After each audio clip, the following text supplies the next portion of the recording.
Yeah, we should be up and running. We rolling? Think so.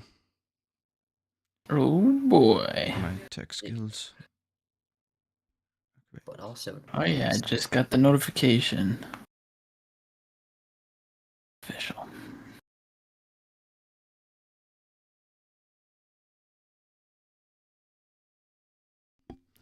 Sweet deal. What's up, everybody? Welcome back to another weekly discussion here on the Stay Gold channel. Hello. Got the boys here. Got Nick's here for a little bit.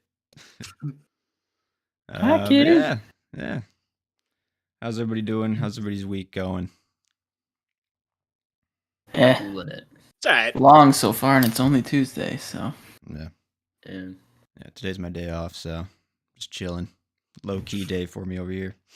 Yeah. Lucky son of a bitch. you motherfucker. To be honest, I didn't do that much today either, so I get it. It's working from home life. Right?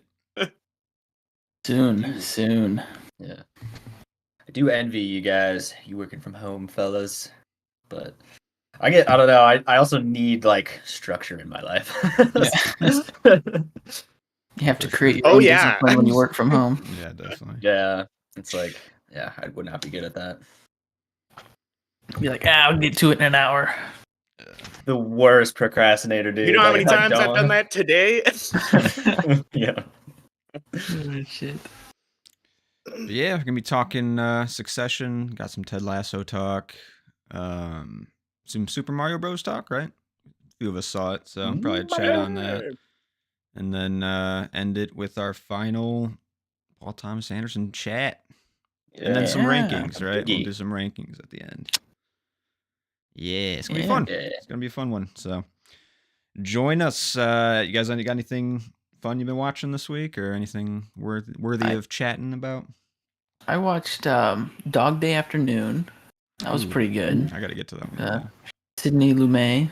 Mm-hmm. That was pretty good. And I watched Office Space for the first time, which was kind of funny. Oh fuck. Pretty good. What do you think about that one?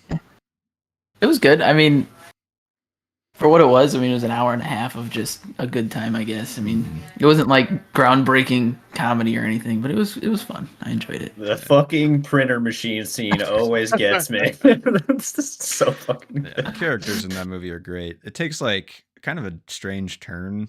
I don't know. It kind of just Yeah. like falls off a little bit, but still is Yeah. kind of great. I don't know. I just like the guy. I could burn this place down. I could burn this place down. Nobody would know. Yeah. So My stapler because yeah. I could burn this place down. Yeah. No. So it was good. That was fun. Dog Day was a good like contained like drama robbery type thing. That also took a kind of a turn I wasn't expecting. It's Al Pacino. I didn't right? know. Is that Yeah, that's pretty much all I knew about it. Al Pacino and Yeah. some the high one guy. octane drama? Yeah, it was interesting. I didn't know it was a true story, and I didn't know that. Yeah, there was some elements to it that I was like, "Wow, didn't see that coming." So it was interesting. It was good though. Cool. Nice. Yeah. That's been a biggie for me. That's Yeah, been it's one been of on my a list long for like sure. for Yeah. a while. I think it's in the chest if we ever get back to it. Maybe. Yeah. The Some of chest, we those you buried just that can't shit. wait. You know, some of those you just gotta pull the trigger. Yeah.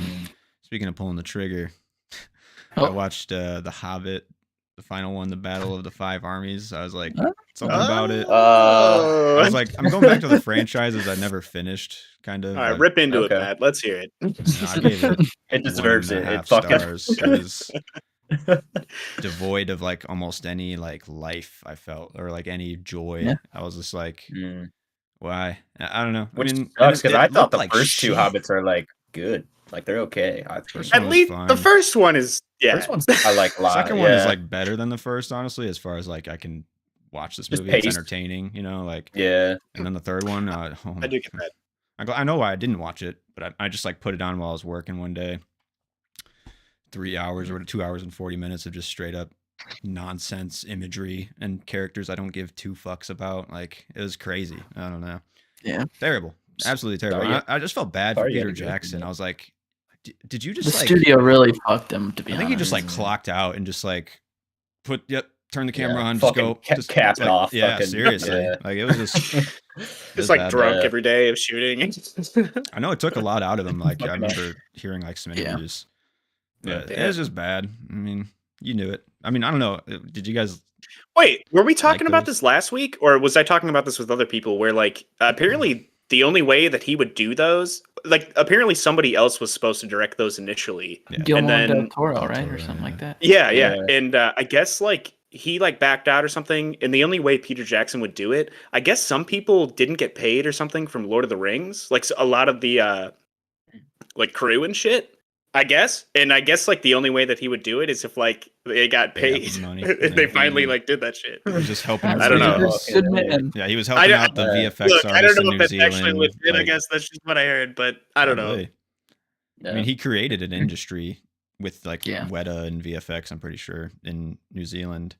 Yeah, those So- like all those battle scenes from the OGs.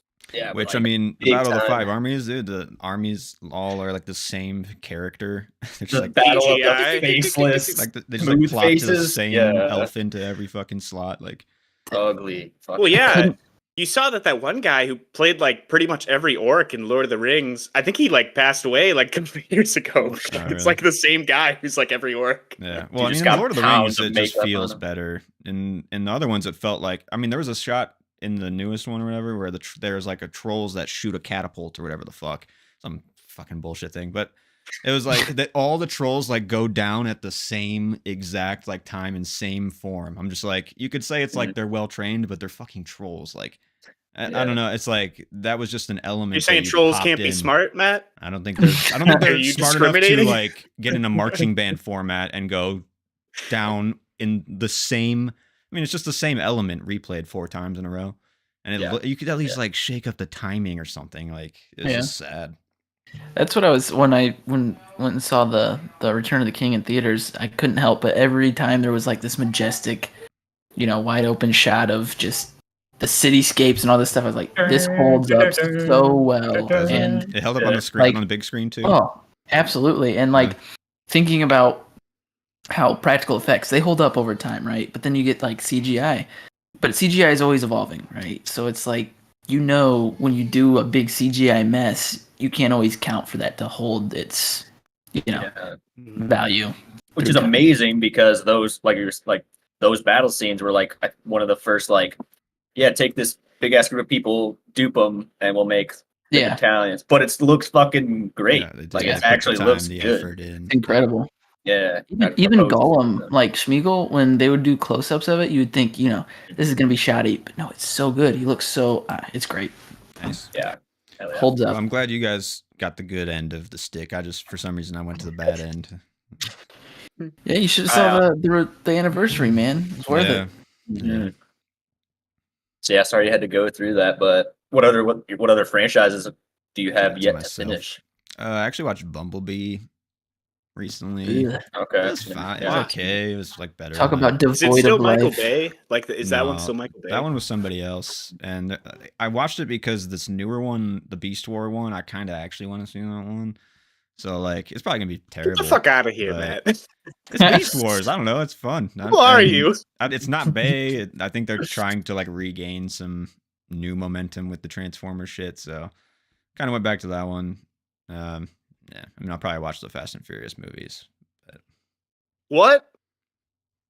You gonna watch Fast X or whatever? Yeah. 10? I don't know. That's a I big gotta commitment. witness it. Yeah. Hey, I get it. I mean, I've seen them all, so I can't say much, but Honestly, I watched them over I've seen a lot time. of them. Right. I gotta I- watch them in like a week. Yeah. Yeah, good luck. Fuck. That'll be a feat. It'll be a Man, sad week. I bet you're gonna be sick, dude.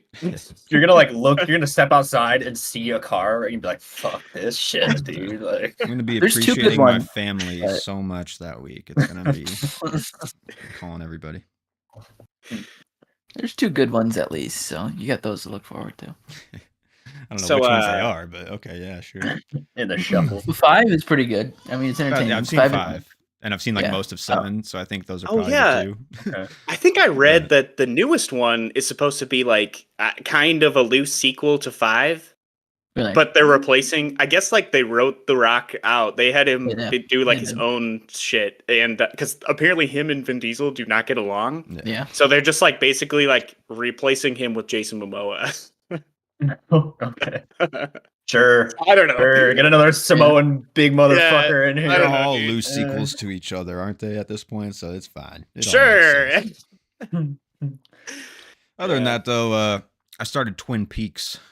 I don't know. Oh, yeah? Oh, I kind of wanted to Feeling a watch little that, bit but of I some like. Lynch. I wanted to. What are get you on watching it on? It's on Paramount Plus. Oh, Yeah. I don't have. There's actually- Paramount Plus is like the only one I don't have. There's actually a decent amount of stuff on there sometimes. Yeah? Yeah. Mhm. There's some gems. It's honestly, I don't think most people would like it nowadays, but it's got a Twin vibe. Peaks? Yeah, it's got a vibe. Honestly, a lot of people have told me to watch it. That's why, like, I kind of wanted to go back to like I was like, man, I wanted to watch Lost again, but I was like, I should not watch Lost again. Like, so I was like, well, let's go back to like Twin Peaks, maybe some like inspiration for Lost, kind of. And it's like there's some like, there's so many characters and they're all weird as fuck and they're all doing weird shit, Well, sleeping it's with Lynch. each other, and it's Lynch. Yeah. It's weird. It's not as weird as Right. other stuff, and it's like more like hooky. Like it's got a hook to it. It's like a murder, you know. And I don't know. I don't think I'm gonna enjoy it for its whole run because there's actually a lot of episodes, but it's fine for now. Yeah. I like Kyle Yeah. MacLachlan. He comes in as like the FBI agent, and his character is one of the most like fun FBI agents I've seen in a while. And this was in like 1992 when it came out, so it's pretty Yeah. kind of set the standard for some stuff. So it's good. Hmm. I'm not huge on Lynch either, though. So Yeah. I don't trying get to I don't come get the around to hype, but I don't mind him. I thought about Mulholland Drive more a little bit recently, where I was like, I like this that is one. like a LA actress losing her mind, and I was like, Mhm. you know, like Hollywood drove her insane, and I was like, yeah, okay. I get it a little bit, but I don't know, it's still not great. Maybe I'll rewatch it someday and gain a little more respect. But on that note, I actually just watched Last Night in Soho this past weekend for the first time. So, Oh, like, I don't know. nice. What'd you Yeah. think? Yeah, I liked it. I don't know. To be honest, like getting out of like the second act, I feel like I was kind of getting bored. But then I feel like I don't know. The old lady threw me off because like I was initially like suspecting her, but then I feel like she kind of like threw me off because I feel like she wasn't involved in all of the like ghost shit going on, and then you find out that she is. I feel like that like was a pretty good twist for me. Yeah. Yeah, I thought so too. But yeah, overall, I thought it was good. Yeah, Yeah. I liked it. I've only watched it that one time we saw it in theaters, and I've kind of come around to the fact that I think Edgar Wright's just fallen off a little bit. That's my Yeah. theory. I don't know. I think he just really excelled with Simon Pegg. Mhm. Yeah. I mean, I don't know. Mhm. Scott I agree, Pilgrim's yeah. really good too. I think when he has like a source. Yeah. I don't know. Baby Driver was good. It wasn't. I don't know. Just didn't have was the Edgar Wright stylistic. Yeah, magic. very And much then was. Soho, I feel what you're saying, the like second act stuff started to just get like boring. Yeah, like I was started like- getting bored. I don't know. Yeah. I'm like, when is Mhm. this? Like, I'm not getting any information. Like, I Mhm. don't know. I'm just like lost here for most of the time. You know, like you spend most of the movie confused, but it's not in like a way where you're like evenly paced getting like information where Yeah. like answers are being like her questions are being answered, but then Mhm. you're getting more questions. It's more like you're just getting way more questions or like Yeah. more Yeah. confused. It's Like, just like wait, I don't know. wait. Here's the answer. You know, like Yeah. So I actually think World's End is my favorite. Is- I really like that one too. Actually, Yeah. it's good. It's good. That was Hot just Fuzz fun is as just a fuck. piece of literature. That one's good too. It's really good. I don't know. But Just the I just love- most well-rounded script I've ever seen. really, I don't know. What would you say is a better packaged script than Hot Fuzz? Adaptation. Yeah, okay. It's pretty good. It's pretty good. That's probably one of my favorite scripts that I've seen in recent times. Like that, it was just so well written. I don't know. That one really blew me away. So It's a good one. other than that, Anything else? Anybody else got some good stuff? not good. Really, I always bring up the Mandalorian. I feel like I have. I don't want to really say anything about it other than randomly, Skinny Pete was cast as a I saw that. Mandalorian. What? I thought it was so funny. Like when he showed up, I'm like, wait, is that like who I think it is? Like, Nice. I don't know, fucking hilarious to me. I'm out here slinging mad crystal, stacking Yeah, right? Benjis. I don't got time to count and shit or spelling shit. Yeah. I thought it was so funny. That just like Combo unlocked. shows up. I just watched Obi-Wan too. I didn't even like. I just Oh. blocked it out of my memory in the last week already. But I hope, yeah. I binged it. Yeah, So what'd it you was, think? I don't know. It was it started with like more promise than Boba Fett for me. I was like, okay, Oh, I think I'm it was on better than the board. Boba Fett show, yeah. It was a little better But than I Boba still Fett. don't think it was good, you know, Dude, like I mean, that took such a nosedive.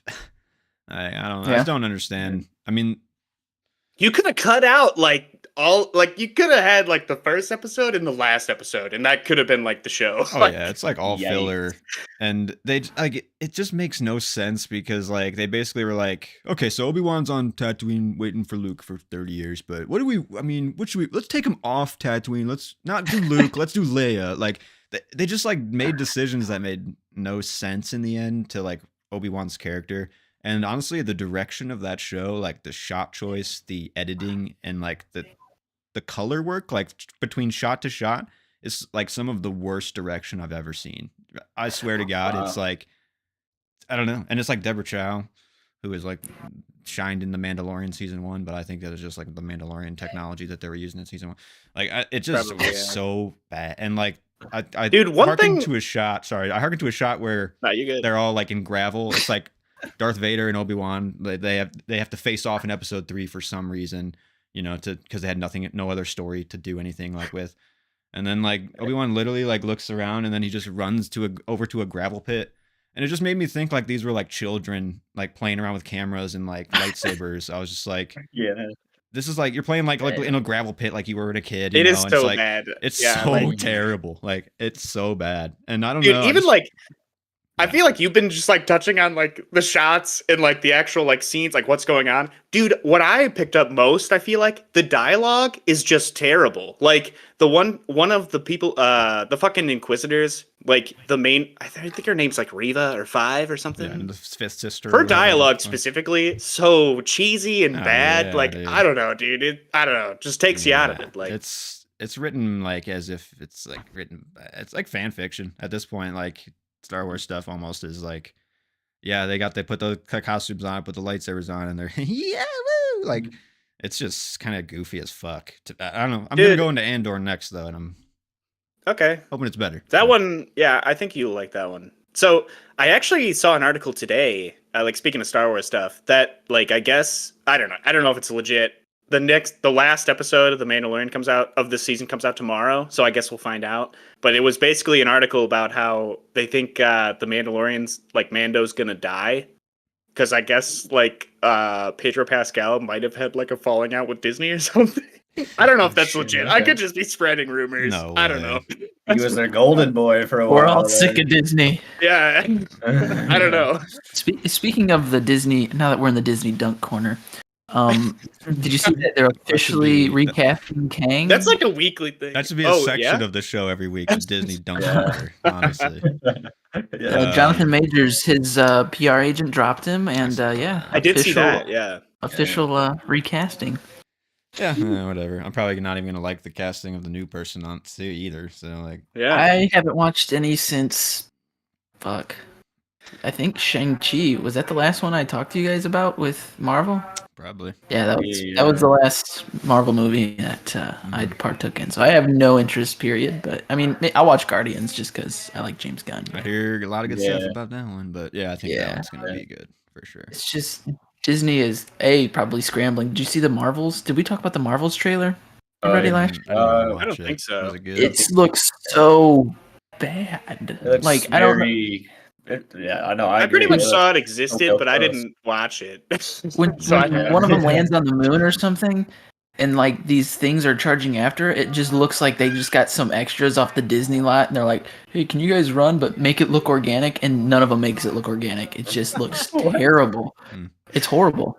And like the concept of like every time they use their power, they like switch bodies with these I don't know how it works, but like, They're like if some they're gauntlets or flying at a something. certain speed and then they switch bodies and she like comes through someone's house, wouldn't that just demolish the whole neighborhood? I don't know.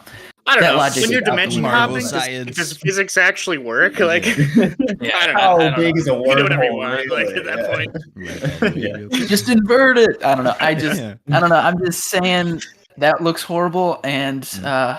Well, I heard that was maybe I just- supposed to be like a Disney Plus original movie or show, and then now they're like reworking it and reshooting it to be theater. And it was supposed to be a Captain Marvel 2, and then it got pushed back, and now it's the Marvels. And Brie Larson was like taking a back seat in her own fucking movie for that whole trailer. That's what I felt, because I only saw, I didn't see the whole trailer, but I saw snippets of it, and just in like the short interactions between the three Marvels, I was like, first of all, it felt like zero chemistry, and I was like, I don't believe that I don't believe Brie Larson can like carry this. So Absolutely like, not. dude. Honestly, like I don't like. I think most of the I don't know. This is just my take. I feel like most of the problem with like Brie Larson as Captain Marvel and like the Marvel shit, like I feel like it's just been like the writing. Like I feel like the writing for her has just been bad. I don't personally. I don't think it's like her. I think it's just how they've set up her character. I don't know. Maybe that's just me though. I think so No, too. I mean, agree. they didn't set her up to be very likable, if that's what they were trying Yeah, to do. right. You know? I don't know. Well, To she be honest, came at in this and point, I wanted kinda to be just the feel boss bad. of everybody, and it's like you just got here, so Mhm. fucking what? You got an origin story in between two of the largest Marvel movies ever, and you think you're hot shit? No. I don't know.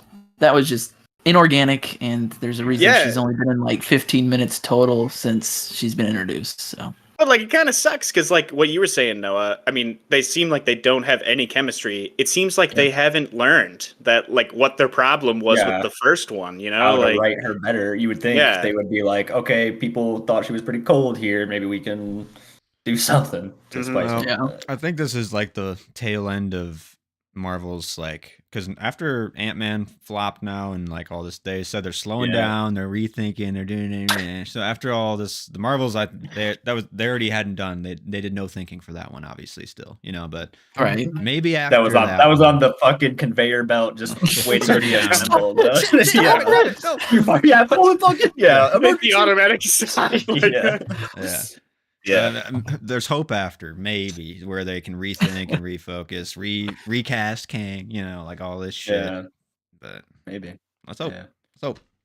We'll see. I'm still looking forward more so to the James Gunn DC universe. Absolutely. I think there's just more potential there, so I'm ready for that shit. For sure. Yeah. Plus, I really like the first Wonder Woman.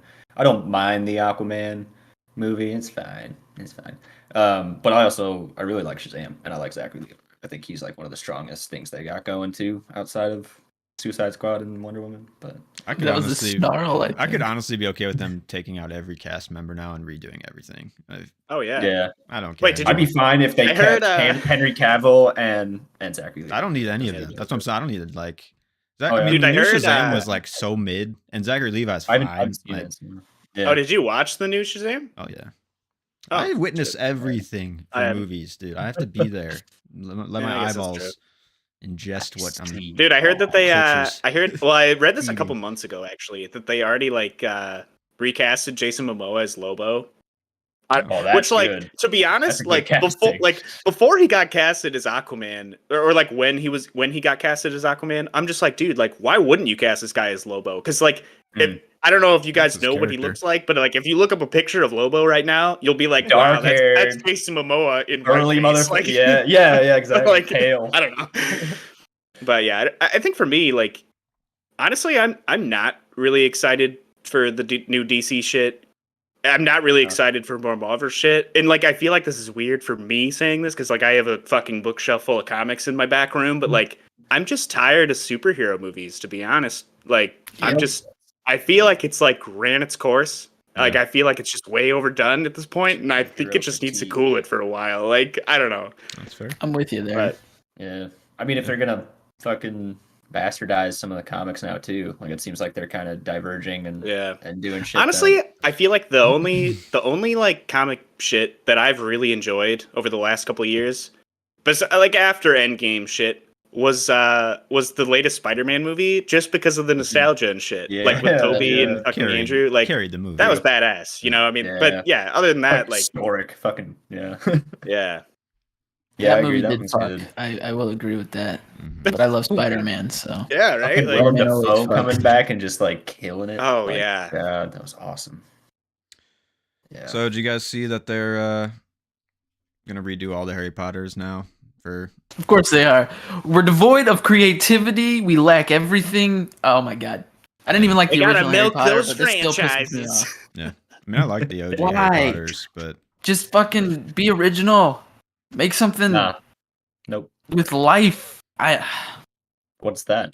No, that's too not That's what is Hollywood. hard. Would that be considered like whole milk, redoing or the like, Lord of the what kind of Rings, milk why? is that? Why are they Yeah, redoing the Lord of the 2%? Rings too? You know, it just doesn't make any fucking Yeah. sense. You have Yeah. something good. That's Your because show is dog shit. So You why know would you why- even risk redoing the movies? honestly it's Yeah. because Fuck that. most of the cast didn't want to come back. That's my theory, to do like sequels or anything like that, and probably for the Lord of the Rings too. I mean, all the Hobbits probably are done. Well, it's probably because they took a look at the script and were like, Yeah. and knowing where they came from, like a good script, they'd be like, Yeah. the guys like looking to No. the other castmates who are like are we considering, really like, gonna? yeah. Yeah, Let's get out of here. I Fucking don't know. hard Orlando Bloom was in the Hobbit movies. he was. True, Frodo, I that's mean, true. Elijah Wood. Oh, he yeah, came I guess back for a Elijah little Wood, cameo yeah. too, didn't he? And don't go. Let's not go back there. But anyways, did you see also that they're like rebranding HBO Max now as just Max? Yeah. Did you see the fucking pay tiers for it? No, I didn't check that. It's like $9.99 is the entry, and that's with ads. And then there's like $14.99, and that's no ads. And then there's like a $29.99 with ultra no ads, whatever the fuck that means. But there's like 3 tiers, and the third tier is just extra money for ultra no ads. I don't know what the hell that means, but fuck off. That's such a good streaming right. service. Just leave it alone. Yeah, Yeah, it is like like- one of the best. I mean, I understand like you want to brand it for everybody because I'm sure there's some parents and shit out there that's like, I'm not getting HBO. That's not freaking for not getting that for my kids. You know, like. Sure, yeah. So like I can understand the Max name change just to be Max, you know, because then you can get everybody there. But I'm so sad that if you looked at like the color scheme change that they did, it's all like just a standard blue now. Yeah. I'm like, dude, you had a purple. That purple was solid as fuck. Like, I know. it It's so stood nice out. to open that app. like It's purple. clean. Now you got like Disney Plus, Paramount Plus, fucking Prime. All these look the same now. It's like they're all blue and they all just fucking. Yeah, they're all fucking blue. All just Yeah. different shades of blue. Exactly. fucking Netflix went to blue and fucking. There's some like psychologist or some like person out there is like, everyone clicks on blue stuff. Blue, Ever since people Facebook, love yeah. blue. You just have to Ever make it since blue. Facebook and then Twitter Blue got gets the the blue most bird and clicks. shit. Seriously. Yeah. It's like They're I know, like let's just throw this in an app. I know it does like it's a pleasing color like psychologically or whatever, but Jesus Christ, man, I don't know. You're like taking too many focus groups into account here, I'd say. Yeah. Because you have an original purple branded app icon right now that everyone knows, and people are gonna look for your app and they're gonna like look at Paramount Plus now. I don't know. It's just Yeah, what's Yeah. this Max shit? Is this like is that my porn? What's I don't know. It's like my workout app or something. I'm trying to match I just hope it doesn't like lose I'm not paying for this shit. how good Yeah. it is, you know? Yeah. I know that. Yeah, I mean, I are they going to agree. add the Discovery Plus? Are they going to merge like It's gonna be every one app that was on whole- Discovery Plus? Yeah, that's the plan, Yeah. I'm sure. Which I can understand that. I like wanting I one mean, hub, but and now you have that's HBO nice, as like your though. side hustle, like quality Right. prestige stuff. But Hey, like, is like Food Network stuff? Is that on Discovery Plus or It might Paramount? be. Yeah, It's in I think Discovery. it's Discovery Plus and like Hey. HGTV and I'm down for that. There's You a gotta- couple more. I do want enjoy all some those chops. Yeah. Yeah, no, I feel you there. That's the thing that it kind of appeals to more audience, just because I know like my in-laws they've been wanting to get rid of their cable, but like all they watch is like HGTV or like Motor Trend or shit like that, and that's like all bundled into like the Discovery Plus blanket. So Mm, maybe now Yeah. they'll finally cut the cord with cable and just go. it's To max. streaming, so. Yeah. Man, I Yeah. remember. I haven't personally got Discovery Plus ever, but I know someone who did because I think they did a free trial or something, and we were just like Yeah. looking through it. Honestly, there's like I don't know. Personally, there was nothing on there that I would watch. Like literally just like Chopped or Food Network stuff. But other than that, I don't know. It's just all like full of like bullshit, like ghost hunting stuff and like like shit like that, like or HGTV stuff. Like I don't know, just Ice Road Trucker. Yeah, like I feel like there just wasn't enough like like variation of content on there for it to support itself. I don't know. Well, that's how I felt about when fucking AMC Plus, which AMC Plus doesn't have anything still. That's it had one thing. So that's why when I saw Discovery Plus was coming out, I'm like, what could they possibly have besides, middle-aged people who enjoy Ice Road Truckers or Village Wars. the Logger Boys or whatever the fuck is on those, or Logger Deadliest Catch, I mean, there's an audience for it, but that audience doesn't necessarily stream, at least. Yeah. Deadliest Catch, Arctic Rush. Right. I don't know. That's pretty much. Is that a show? I don't know. It is now. I mean, it probably is. Like a spin-off. Just gave him a fucking. Somebody wrote that. Yeah, Reality I gave it an idea, shit's easy.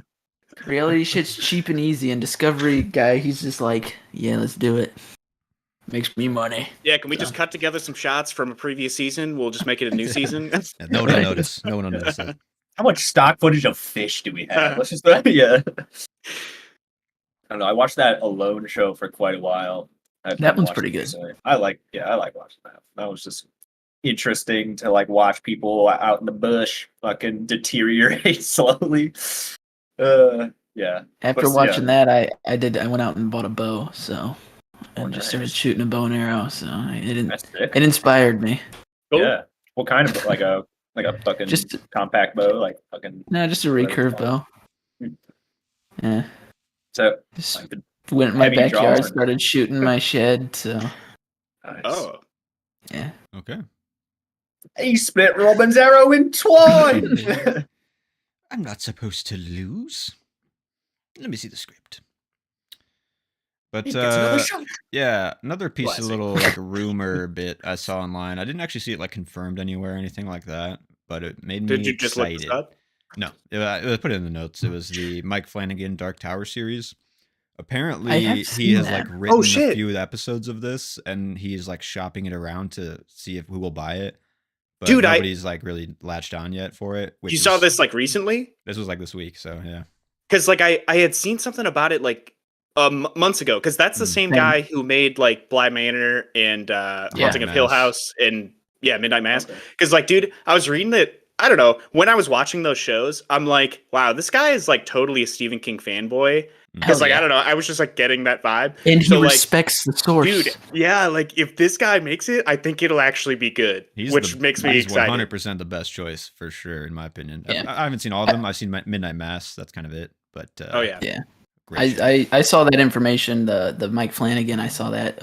I think it was like you said, like a month or so ago, and I thought it was just rumors. But when you put it in here, it kind of gave me hope that maybe this is real. Because if anybody can do it, like you said, it's Mike Flanagan. For one, he's a fanboy of Stephen King, and two, Midnight Mass fucks, Haunting on Hill House fucks. So I mean, his take on horror is so like, what's that? I'm assuming he can strike the tone, right? From what I've seen, like. Because like same with Doctor Strange. Stranger Things is like a Stephen King homage shit, but that's clearly not the way to go for Dark Tower, right? I mean, like you got to take it more like Mike Flanagan-esque, like.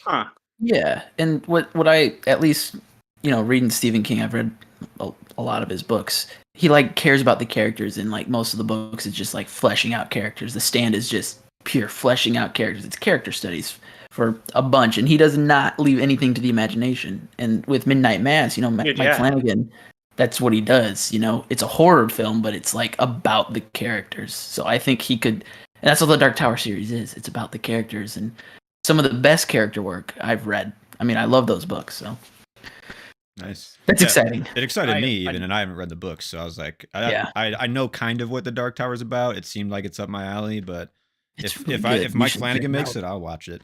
For sure. Yeah. Oh yeah, maybe. Shit, I gotta read more Stephen King and watch more of Mike Flanagan shit. Apparently, I've like not seen much of any of that. Yeah. Shit. Also, you guys gotta send me the itinerary. All right. I didn't get it this week. Oh, I thought you were looped in. I sent you the thing. Did you not? I just keep updating. Shit. Yeah, I didn't get it. Or at least I it's don't the same think I got one it. that's just refreshed weekly. Yeah. But well, yeah, the only other bit of info is the Boogeyman trailer. I haven't watched this. What's Another Stephen King Boogeyman. in the same vein. Oh fuck! I just kicked my fucking table. Another Stephen King adaptation. Yeah, no, I just threw that in there because I saw that you were talking about the Dark Tower. So what's this one? honestly, I've never read the book or what it's based on. I think it's a short story, but yeah, I mean, it looks pretty okay. It's the people who did Quiet Place in '65, so it's kind of like a 50-50 chance that it's gonna be okay.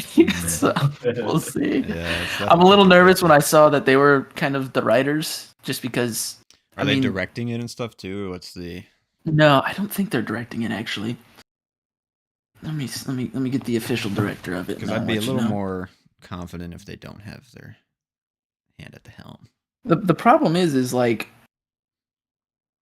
The Quiet Place. Just kidding. John Krasinski fucking directed that. So The Boogeyman. It is directed by Rob Savage. So he did Host. It looks like.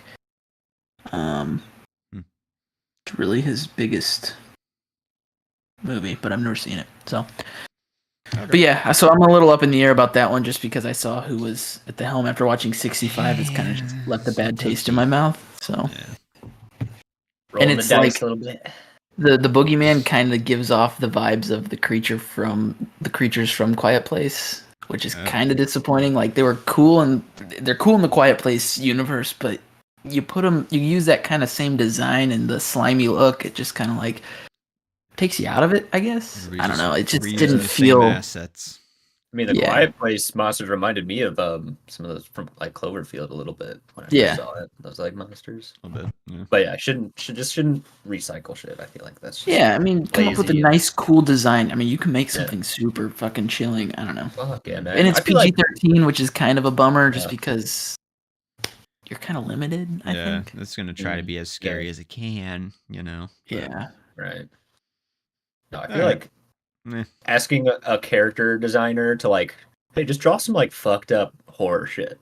Yeah, really, that's like the best assignment you can give a designer, like someone who's just an artist. You know, just like exactly. Just draw something weird and fucked up, and like we'll decide if we like it or not. You know, We'll figure it out. Yeah, we'll figure out the details. yeah. That'd be my prompt at least if I was like looking to get into like make a horror. Definitely. Like, hey, just make some Eldritch horror, fucking Lovecraftian shit, and I'll probably like dig it. So exactly. Go ham. But that's what they did for Cloverfield. So much opportunity. That's what I felt with Underwater. It was like, super Cthulhu, kind of heavy-handed in the Cthulhu area. But when it finally shows it at the very end, I'm like, this had so much potential to be so cool throughout the whole fucking movie. And then they give you a taste of what could have been. I actually thought it was well done throughout. I wanted the Cthulhu to be, like you said, a better design. Like it just felt kind of generically monster face. It was just a taste of what could have been, and it was just kind of like, come on, guys, there's so much potential because the ocean's so fucking scary as it is, and then Cthulhu shit's scary. That's a pretty good movie, actually. I don't know. It was fun. It was fun. That's a good ride. Yeah. But there was so much potential that was squandered. So. Yeah. Well, shall we get into Ted Lasso this week, boys? Yeah, guys, I just want to say, how many things did I call this week? What'd you call this week? I called Zava leaving, and also Keely and her boss. You did? Yeah. That was true. I was like, you guys didn't think so, but fucking Joe picking up my He's pieces from the week before. No. Zava. Yeah, that was a big move for Zava, I guess. Kind of happened earlier than I thought it would, but I did too. There was a moment here where I was like, they're going to give him more development, like he's going to become a character, and then I guess clearly not. They're like, it feels like such a waste of time at this point, if you ask me. Yeah. Like he kind of comes in, he wins a bunch of games for him, and then suddenly he's bad, and then he's like, peace. It's like, I think it's you just like, wasted 3 episodes of our time. I don't know. Right. I think they probably needed just to like someone there to like get. They had by the end of this show, someone would have been like, if without Zava there, they'd be like, how'd they fucking win the Premier League? This show doesn't make any fucking sense. Like they needed. Look at Jamie's development. They could have started with Jamie just starting off. Fuck Zava. Leave Zava out of it and just like focus on Jamie. This way, it puts them back as like the underdogs, Because like I don't know, they lost their like best player, you know. Right. So I mean, like they're now, down and they're on 7 a losing games. streak, you know. Yeah. Like so, I don't know. Now it's like I feel like the main pickup for the rest of the season, they're going to be get back on track and get into the and win the whole thing, beat the fuck out of West Ham, classic. Oh yeah. I thought the writing for this episode was like one of my favorites so far between characters. I thought it was just strong. I mean, obviously like Zaba leaving was big, but I thought it was strong for Nate. I thought it was strong for Ted, Rebecca, and Keeley. Like they really shine these episodes, just in progression towards stuff. But like the psychic stuff, like the wavelength thing, people being on like wavelengths and different wavelengths. I really liked that approach. That oh yeah, because it was this episode where like Rebecca ran into Ted like in the hallway or something, like right after like each one said like a weird moment, right? A word of like what the opposite person was just going through or something like that. Yeah. What they were worrying about or whatever. Yeah. Which it was just dude. Fun. I mean, this one's called Signs too. So is that like, are we supposed to read into that? I've been shipping. I wouldn't waste your time. It would be like a Zava situation. They'll just take it away randomly and make you wonder why you're watching this. I don't think it's that bad. I mean, they're hinting at like these two from the beginning, and there's like hints along the way, but I'm with you there. But they hinted at it the last season, but then she got with the soccer player instead, and then that just kind of vanished. Dude, he's like, I mean, relationships been in the total background too now. He has not had a lot of like shine this season, but kind of a bummer. I think their relationship, I think, is the most genuine and like there. I think the one relationship this episode that I was like, come on, guys, was the Keeley boss one. Thank you. Agreed. I kind of get it, and Keeley's like it's like kind of a bad idea character. Anyway. I mean, it's a terrible idea. But Keeley's honestly like her whole shtick is like her relationships and how now she's doing like girl boss, but they've like roped relationship back into her story again. It's just like it seemed a little too forced for me, and it kind of harkened back to the Sam Obisanya. Like sometimes the romance plots in this show, I think, are just not fully fledged out, or they're just not even like I don't know. I feel like she has too much other like romantic interest going on to add a third person in here. I was like, I think it would have been a much better choice to just like focus on, because like Jamie with Zava, Jamie's focusing on like working towards being the best, which is like bridging him and Roy. Like him and Roy are kind of tight now because they're training together, and so I would and Keeley clearly is like second guessing like the whole Jamie. So I was just like, I don't know. They're like teasing it so much, it feels weird that they are putting her in that direction. Yeah. By the end of the show, Jamie and Roy are going to be together just somehow. Keeley's going to be off on her own. One silver lining of the Keeley situation, though, hey, at least Shandy's hopefully out of the show now. Because goddamn, was she fucking annoying? Like, her exit too. Like, it kind of harkened back to the. Like Sam's friend in the second season, you remember when he had the Nigerian dude that shows up? Yeah, he's like constantly is like coming back. Yeah, he's like yelling shit. It kind of felt like a little bit like that to me. Not as good, obviously, but she was like talking to everyone on the way out, trying to pull people, trying to like fuck the Jerry Maguire. Who's coming with me? Yeah, I'll come, not you. Yeah, there were a couple of little things about like Ted that I liked too in this episode, like. So after he finds out that his son, like it's the phone conversation where he finds out that his son was actually the bully instead of being bullied. He's like on the phone with his ex-wife, and she like mentions like, is his name Jake, the doctor dude? But like he's like reaching for like water at the time, and he just like immediately like reaches for the booze instead and puts the glass. Like I thought that was like kind of neat, because like if you weren't watching, you wouldn't pay attention. Like you wouldn't notice shit like that. There was like another thing like that happened too, but I can't remember exactly what. Did you notice the open peanut butter jar on the counter as Ted's just like talking to? It's a callback to his like one line in like season 1 where he just says he leaves it, gets to like grabs one every once in a while. I thought that was a nice little touch there too. Yeah, I think I don't know. I think by the end of the show, though, Ted's going back home. That's kind of what I thought. I think by so the end too, of this episode. or at least I hope. I think like all his panic attacks, all his anxiety comes from the fact that he's not like directly influencing his son's life. Almost, that's what I kind of get from it. Like even with the bully situation, it's like, oh, okay, well, it resolved itself, but he's not there to like. He was not even a part of it. He just kind of is like getting these little flag posts and shit, like Yeah. and he has nothing to like latch into. So by the end of the show, I think he's done with soccer, and he's doing soccer back in football back in America, but I don't know. He's got to be back with his son by the end of this. I'd say. Do you think if his son was never even a part of the story, do you think it would be a better Story show? overall? A better story overall. I just feel that's- like they kind of just tossed it in there to give him some pull for back home, but like I don't know. I feel like just being there and growing this soccer team and like his relationship with everybody there and with Rebecca, I think it would have held water better. I think what hooked me in the That's very his son's first- just not involved enough for me to be like, oh, he's gonna go back home for it. Mhm. That's just No, I my get you. thought.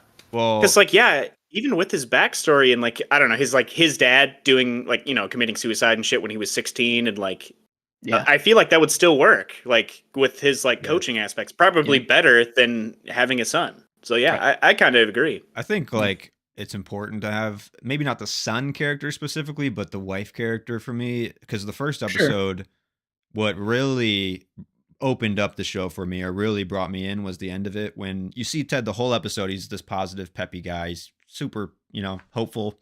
And then at the end, talks to his wife and he's getting a divorce basically. Like his wife, like so the you need like that pull from the family. I think for him, that's fine. Overall. Just why add a son into the mix? I just feel like take out the son, and that's just I would say better, but I guess that's true. But I feel like I don't know. I feel like the divorce thing might get a little lost if there wasn't a kid involved. Like it wouldn't be as big of a deal, but I More guess it would still stakes. connect him with Rebecca.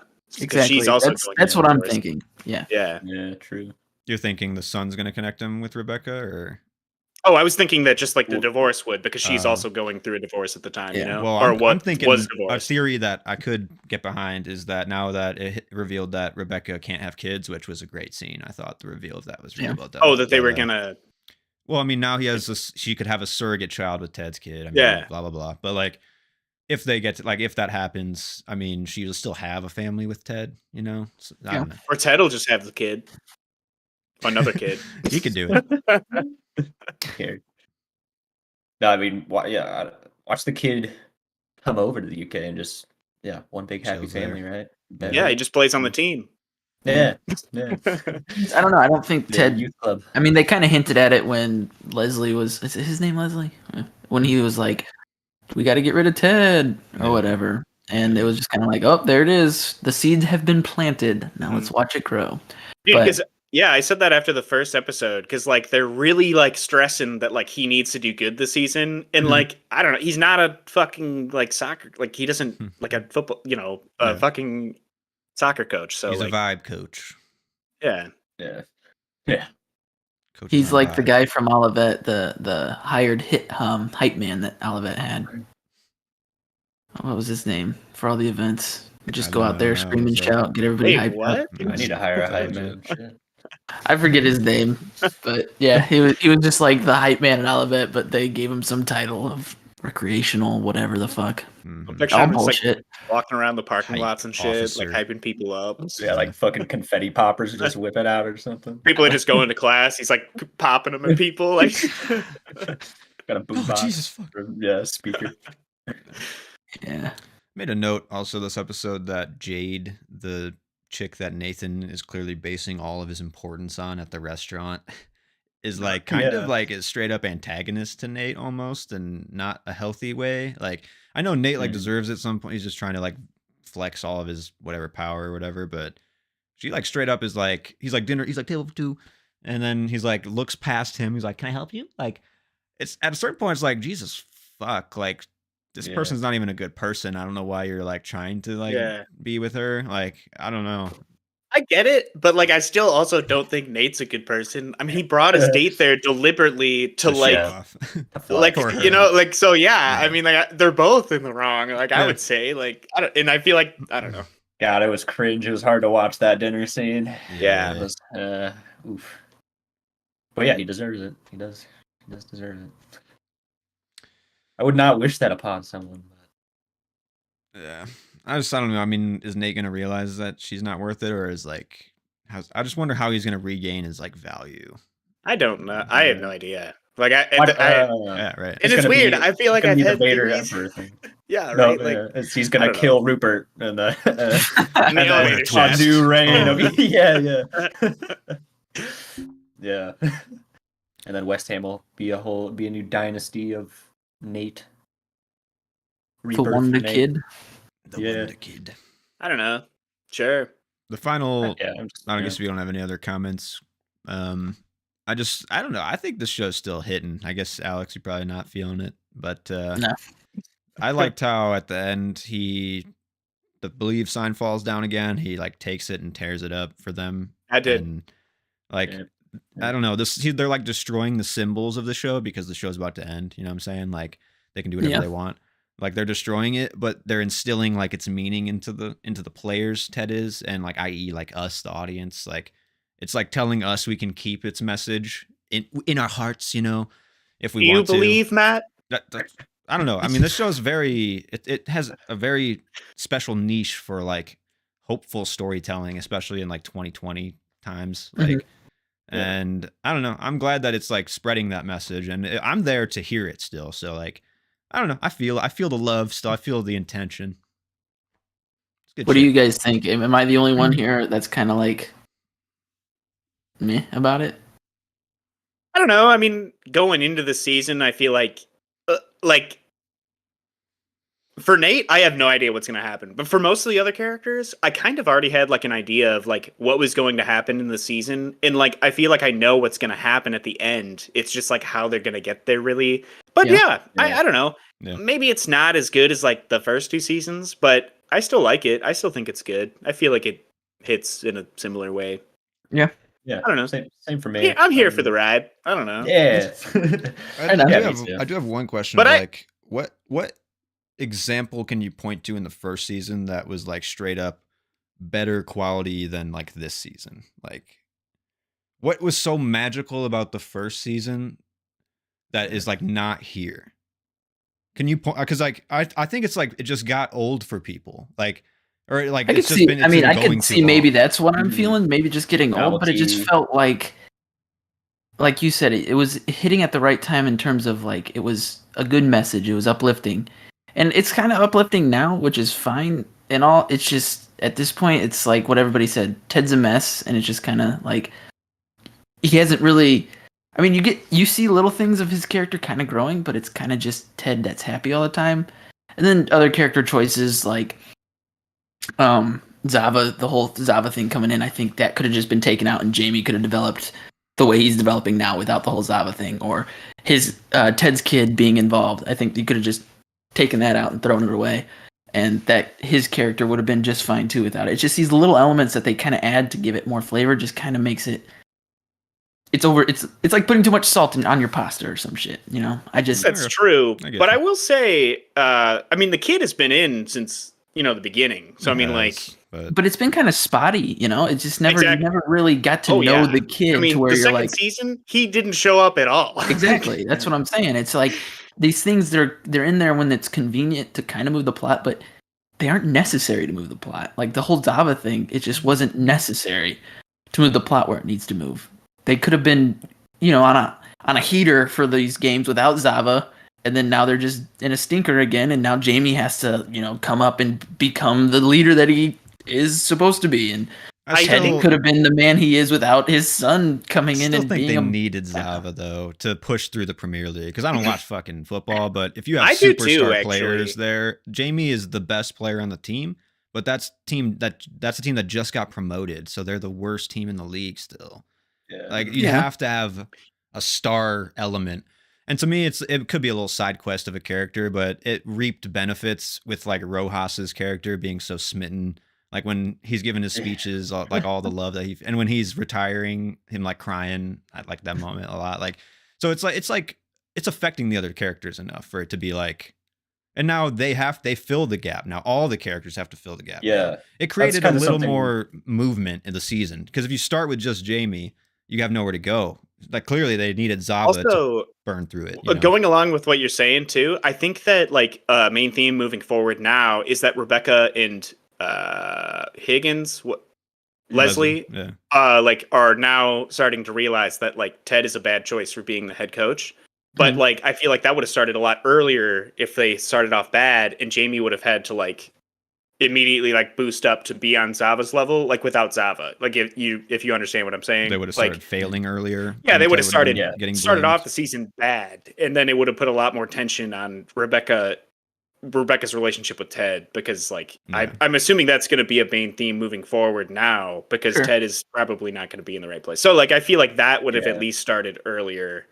Right. So I think they needed that little oasis of like fun story and like build story to then bring it back, you know, with the full team. But that was kind of the thing I was thinking is like is what the main difference I feel from this season to the other ones is like, I mean, in the first two seasons, it's very much focused on like Ted and the uplifting message of like Ted can like turn this team around, and like it's like the first season, it's like so focused on like Ted's relationships with like individual players and stuff like that.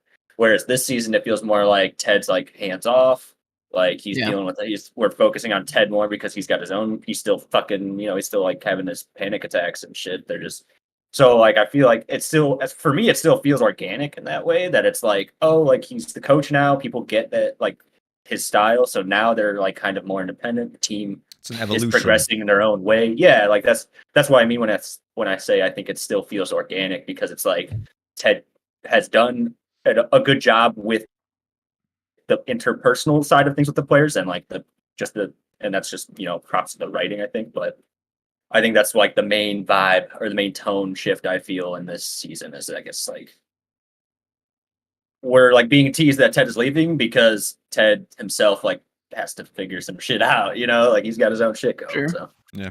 I don't know. It kind of lost its novelty. At least that's what it feels like for me. I mean, the only characters I'm really pulling for right now are Jamie and Roy. I think they have good chemistry together, and like they needed this kind of rekindling of like, hey, we may have hated each other or whatever, but now let's work together. That's a good character thing going on there, and no external elements that were just randomly placed made that happen. I mean, you could say Zava, but you could take Zava out of the equation, it still works, in my opinion. You could. Yeah, you could. Yeah. I feel like, you definitely could have got there without Zava. Yeah. Or quicker, like, It was just, that's the most organic. And same with like the whole Keeley story. It just feels like her relationship with her boss person now is just kind of like weird, honestly, because it felt not a good idea. Yeah, like it's like, I mean, she's the one who's like funding her company. Yeah, like what does HR think? Smart. I don't know. Like, is she gonna like? I don't know. Like, what happens when? Yeah, what is HR gonna think? Or like, what happens when they don't like when they I don't know, aren't a thing? I don't know. It just when it happened, I just kind of rolled my eyes because I was just like, this is not feel good. It just feels so hinting at it the whole time, and I was like, are they gonna do it? Are they gonna do it? And they did it, and I was just like. I told Sarah at the beginning of the episode, because we talked about it earlier, or like the last week you guys talked about it. I was like, they were right, and she was like, what are you talking about? I was like, they're gonna get together, and she's like, what do you mean? And then it happened. She was like, that didn't feel good. Turned that frosty window on. It just it didn't feel organic. It felt so heavy-handed. I don't know. I mean, at a certain point, it does feel like organic, because it's like she's clearly going through emotional distress relationship wise, and she needed someone. And she's there, like, so it's there enough, but it just was like, do we need it is the question. And I don't know. I mean, I know you want to like put another, maybe a gay storyline in there. That's cool. You also have a player that you just introduced as gay with like I forget his name. He's like the skinnier guy. Yeah. But you can maybe put that storyline in a little more shine. You don't need Keeley to kind of. Just kind of like put that in there, and then they're like they do most things, they just kind of forget about it, Yeah, like you said, like, the relationship. I think it's probably just going to come up later, because the dude is writing. Right? Well, the guy's writing. Fuck, I forgot his name, but the guy's like writing a book or something, and like he's the only one who saw like them like making out in the alley or something. So I think that he's going to get outed, maybe by accident or something. Like I don't know. Yeah. It'll come back, but maybe you could have done a little, just taken more time for that, this episode instead. But because like I think Ted said something that like we were kind of all thinking was like him and Sassy like work. You know, like they kind of fit. You know, personality Ted and wise. Sassy, you think? Huh? Yeah, Ted and Sassy? Yeah. I don't think Yeah. so. No, like she's like they're both messes. I mean, yeah, She, Sassy is said, just like I would not want to be with Sassy if I was Ted. That's just me. I don't know.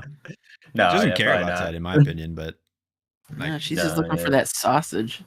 Yeah, that's true. getting That sausage and that mustache, right? That mustache just made me think. Yeah. Made me think. I was like, side character, more romantic options. Yeah. Well, any other comments on Mr. Lasso? Should we move into Succession?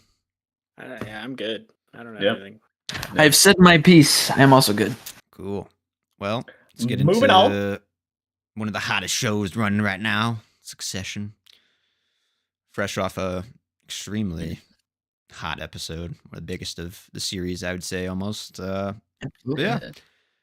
Honeymoon States, this one's called. Kind of obviously got to come down from the last one a little bit, but I think they did enough like finding their footing here to kind of project into the next few episodes. But what did you guys think of the episode overall, or kind of feeling? How do you feel? Connor's my favorite character. Really? I don't know. He's definitely like this season for sure. I'm like so liking him more and more. He's gotten so much depth this season, but also he's just funny. The shit he does. It's interesting because like I feel like in the season I've liked Greg less and I've liked Connor more, and I feel like it's like they're like replacing each other, like kind of. I don't know, in my like not essentially like in the roles, but like I don't know, just like in my mind, I guess. Maybe. Like I don't know. No, for sure. Yeah. I just, or at least, yeah. But he's like, Willow's mom, her plate is groaning. Like, yeah. This is good. And that when you bought the house, yeah, he buys. Yeah, right. Like, Marshall just sells him the house on like a whim of spit let's say handshake. 63. Yeah, 63. Even haggle. Deal. Yeah, like really? Yeah. Yeah. I mean, Marsha has just been in the background. I guess it's nice to see her here. Yeah, is this the first time she showed up this season? Like, I think so. Maybe in like 10 episodes, I want to say almost. Honestly, yeah, because she wasn't in the last season that much either. No. She's been shopping. She's here for her dues. dues. Yeah. But the way she plays the game too is kind of like frustrating to witness as a viewer, because she was like, we spoke intimately every night, and I was like, I was just gonna mimic bullshit. Yeah. But the way now that's gonna be like written in the memoir now, you know, as like she was there every night for, you know, it's like she's still trying to make herself important in the family when she's not even. No one even cares that she's there, you know. Like it was literally like a case of she got there first, because then what's that other chick shows up, right? Yeah. She plays that actress. I mean, she plays that character so well. Carrie, whoever plays that actress like that, dude, she's got manic energy like hidden. Yeah, true. That was good. Yeah, no, and I think that scene in the when they're kind of like discussing who's going to take over, and you know, it's Jerry, Frank, and Carl, the other guy, Carl, and then why can't I think names right now? The main guy, Tom comes in, he's like, I'm just going to throw my hat in the rink, and then Carl comes up to him and basically says, fuck off, you know, and in such an immaculate way to where it was just like, that was really a fun scene to watch. It was so tense and kind of like, that kind of stung a little bit, but same with like Rome. Right, yeah. Came to lube up your lips to kiss my white ass. Yeah. It's good. The writing in this is still solid, so I liked the Shiv and Tom moment too. That was like nice. It's still obviously this was the first time they revealed that Shiv's pregnant, right? I didn't miss something. I thought that was just like a baller reveal. Oh shit! Yeah, I didn't even catch that. To be honest, maybe I was just out of the room or something. It was like right at the beginning, I think. Yeah. Gotcha. What you don't really notice it until the doctor says, "Are you still bleeding or spotting?" Yeah, and it's kind of then like, you're just like, "Oh, like, oh my god, oh shit." Okay, well, and then they're like, "We'll talk to you." Timeline is fucked. 40 week or whatever it was, but I don't know. That's just like a well done on the writer's part, because it makes like her emotional state even in the first few episodes this season seem a lot more rich. Yeah, just like I think Sarah Snook's gonna win an award for this season, honestly, probably over Ray Seahorn. But sad. It is, but Sarah Snook's killing it, and it's like she's good. The way she's like capturing her, like she's like got nobody now. She doesn't have Tom now. Her siblings are kind of abandoning her. She's got nothing to with no power to hold on to, and she's kind of scrambling, and now she's fucking pregnant with a person that's not with her anymore. It's like she's got a lot. She's got a lot on her shoulders, and it's good. So you said her siblings are turning on her. That was like the big question I was gonna ask. I mean, like with what Kendall said at like the end of the episode, like, do you think that they're each gonna just, I don't know, you think they're gonna fuck her over pretty much? I suspect they will. I think Ken's just like since he is like, I mean, he was like Ship said, he had a hard on around the room because he had the name on the page. So I think he's just gonna, that's his thing now, knowing that he's like was like up on the list of Succession. He's like, oh, this is gonna be mine now. I'll strong arm this shit. Yeah. Yeah. Fucking wild though. I love how she brings up that like it could have just been a cross out because like it's like totally like it could be either. Like whoever was in charge of like the production design or whatever there did a great job of like capturing the perfect line like to make you question. I mean, it's also like doesn't matter at all either, because like this is the question that Kendall's had in his brain the whole show, and is like, does that dad think I can do it or does he not? And like this is like just it's still on the line that you'll never get the answer fully, but he just took it upon himself. Is like, my name's on the paper and I'm gonna fucking take it. Like this is what dad would do. Yeah.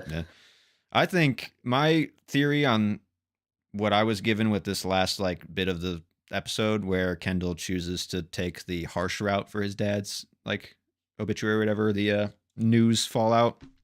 Yeah. I think Kendall is just going to destroy this company, honestly. Like, and maybe Shiv and Roman are going to be there to help him or like try to stop him. But like, I think Kendall is going like to destroy his dad's legacy. And this was the first example of him doing that. Like, he willfully is destroying his dad's legacy here. And I think like unconsciously or unknowingly, it's going to get away from him and he's going to have nothing by the end of this show. But that's kind of where I stand. I don't know. That's my theory now with what we just saw. But what do you guys think? Yeah. No, I think I'm on the same page there. I kind of was happy because I really like Roman this season. Like, I think he's grown a lot in his character.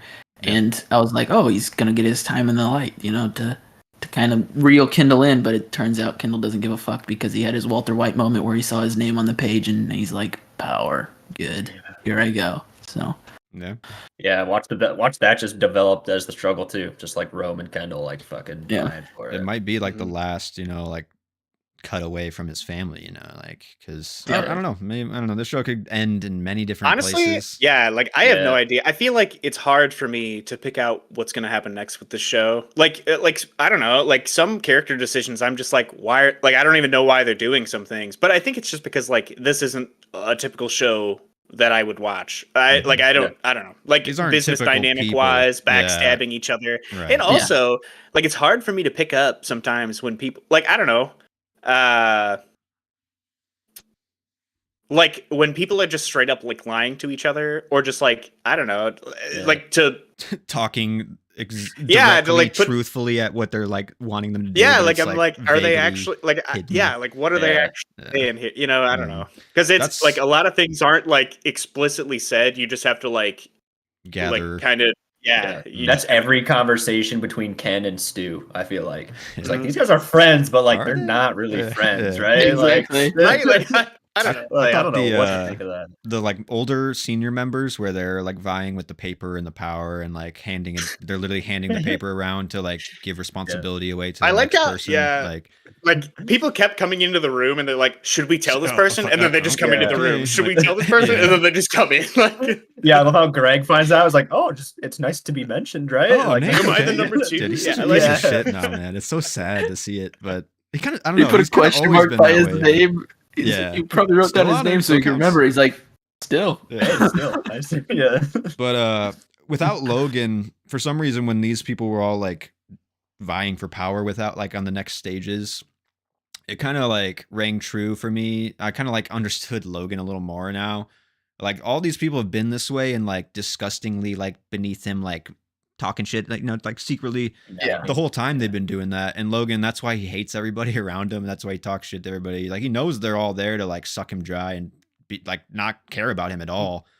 And it's just like a little more prevalent, or you like notice it more now that he's gone for some, or at least I did. I was like, Just I kind of get why Logan now. like hated everybody. Like, Yeah. nobody deserves it. So I guess I never really like thought about it like that, but yeah, I think you're like totally right. I mean, like, it's just gross. Just everybody's just gross in that show. So it's like when Roman was talking, he's like, that's his best bud next to fuck off and whatever so that was just how Logan was, you know. Hates everybody, which respectfully is kind of, you know, like what you said, Matt, understandable. Sure. They're all just vultures waiting for him to fucking die. Right. It's just now that you see it, like they were all waiting, and now nothing's changed. None of that group shed any tears. Like, like no one shed a tear, I don't think, except maybe Kendall at the beginning of this episode. You kind of see him sad, like, but that's what made that scene in the room where they're all talking about who's gonna pull, like, you know, take over in interim, and it's just like none of them. They're all strictly business, and they're just basically saying "fuck you" to each other. Yeah. And like nice try, like you're creative not gonna, ways. Yeah. Like I'm gonna counter that one with why I'm fucking better, you know, like right. So that was cool. I mean, it gave it a good like, oh, sorry for your loss, and that's, you know, that's so annoying to hear when, you know, someone dies and everyone's just like, you know, sorry. It's like, oh, you didn't do anything, so quit saying sorry, type of thing. Cares. The guy that's giving the speech, like they barely knew him or whatever. It's like, it's like all the people come out of the woodworking to say, I'll pray for you and sorry, and it just, that's what all these people, they're there to have their 5 minutes in the light, you know, to kind of just be there. Yeah. Man, ain't that for like a lot of? Let's not get into that. Never mind. Well, that's too off topic. I guess we're getting real. I don't know if you have any other comments, but my final question would be like, do you guys think that Connor is going to be like president by the end of the show? I fucking hope so.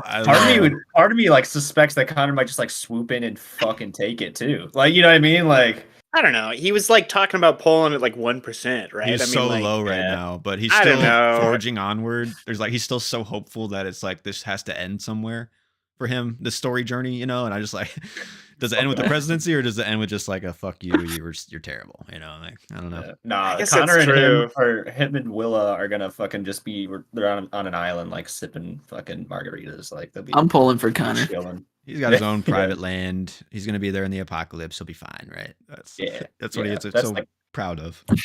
That's the vibe I get from him. It's like, all right, dad's dead. Like, time to fucking leave the nest, baby. After Dad's 50 years. I mean, he just bought it. Like, he just bought it, man.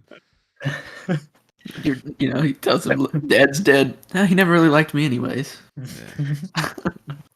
Damn. Yeah, Kendall was straight up like, yeah, he fucking he like taught me to hate him. Yeah. And now I have to like be him. Yeah, That's a good line. Yeah, I like good that. show, man. Any other? Should we move on to? Do you guys want to talk Super Mario Bros, or what's the vibe? I'm down to give like some of my thoughts. for a little bit. Yeah, a couple minutes. I don't know. It's light. I'll just brush on it. Yeah, I did a little review on the Boots and Cats channel, so if you want Boots and to Cats. see my full thoughts, you can check it out there. But yeah, what'd you guys think about it? I saw it like 2 weeks ago now, so it's kind of a little bit blurry. But listen, man, what do you think? Listen, man, it is alright. No, it was. I chuckled a few times. I thought it was like pretty funny. Toad, I thought was like a highlight comedy wise. Yeah. But yeah, man, I don't know. Like I liked the Sonic movies for what they were too. You know what I mean? Like I think if I were to have a kid, like they'd go nuts over this fucking movie, man. Absolutely. The Mario Kart scenes, like all the different kingdoms and shit. Like, yeah, I don't know. It was cool to see that come to life. Was your guys' theaters like pretty full when you saw it? Mine was okay. It was like probably like 3/4. Okay. Yeah. I saw it opening weekend, and I think like honestly seeing it with kids added enjoyment value for me. Like I watched father. I had a father-son next to me, like, and they were like looking at each other, laughing. That's kind of like, me, yeah. Referencing. Yeah. I'm like, dude, this is exactly what it's supposed to be, man. Like, I don't know. I liked it a lot. I kind of take offense to all the critics that are like pooping on it right away and like trying to send bad vibes for it. I really don't. Oh shit, yeah. Dude, I don't understand like what people were thinking. I feel like was going to be. Like I'm like good as far as video games go. I'm like I've pretty much always been like an exclusively Nintendo guy. I don't know. I played a lot of Mario shit in my day, and like I don't just like there are like some little things that you just pick up too. Like at the very beginning, like he's going down in the sewer, and it says like 1-2 on the wall. So it's like the fucking like it's like the underground like place. I don't know. There's just like shit like that you pick up. I It's love like that shit. There was like some nice little Easter eggs sprinkled in there, like the beginning, the jump man, like literally. Right. Like Luigi's Mansion's like his ringtone. Punch Out Luigi's Pizza. ringtone. Like I don't know. There's just some cool shit. And like you were saying. Oh, sorry. Go ahead. Nah, I was just gonna start switching to a different. Well, I mean, like I don't know. Yeah, what were you gonna say? I was just saying that the biggest tease that I was like, what? Like Nintendoverse was the Peach being like, it's a large galaxy with or a large universe with a bunch of galaxies, and then the little like galaxies, fucking that nihilistic like Luma, shows up. I was like, oh yeah, this. There's are they thinking potential, man? 12 steps ahead here? Yeah, just like a fucking masochistic Luma. Like it could leave at any time. Like that mercy. That part was a little too much for me. The Luma stuff. Yeah, I thought so too. It was like funny at first, but like they compounded that joke 30 times. I was just gonna say the Nintendoverse thing too. I feel like you could really easily tie that in with warp pipe shit because like that's pretty much what happened. I don't know. Yeah, overall, I liked the movie. Yeah, I don't know. I thought it was good. Animation was really good. I feel like the story was pretty much as good as they could get with the Mario movie. That's what honestly, I was like, how can you make Mario work? Like, it doesn't make sense. Yeah, right? Yeah, I did as well as I saw it with a couple friends, and like I asked their opinions too. And we all kind of established that probably like the weakest part of the movie was just like the choice of voice actors.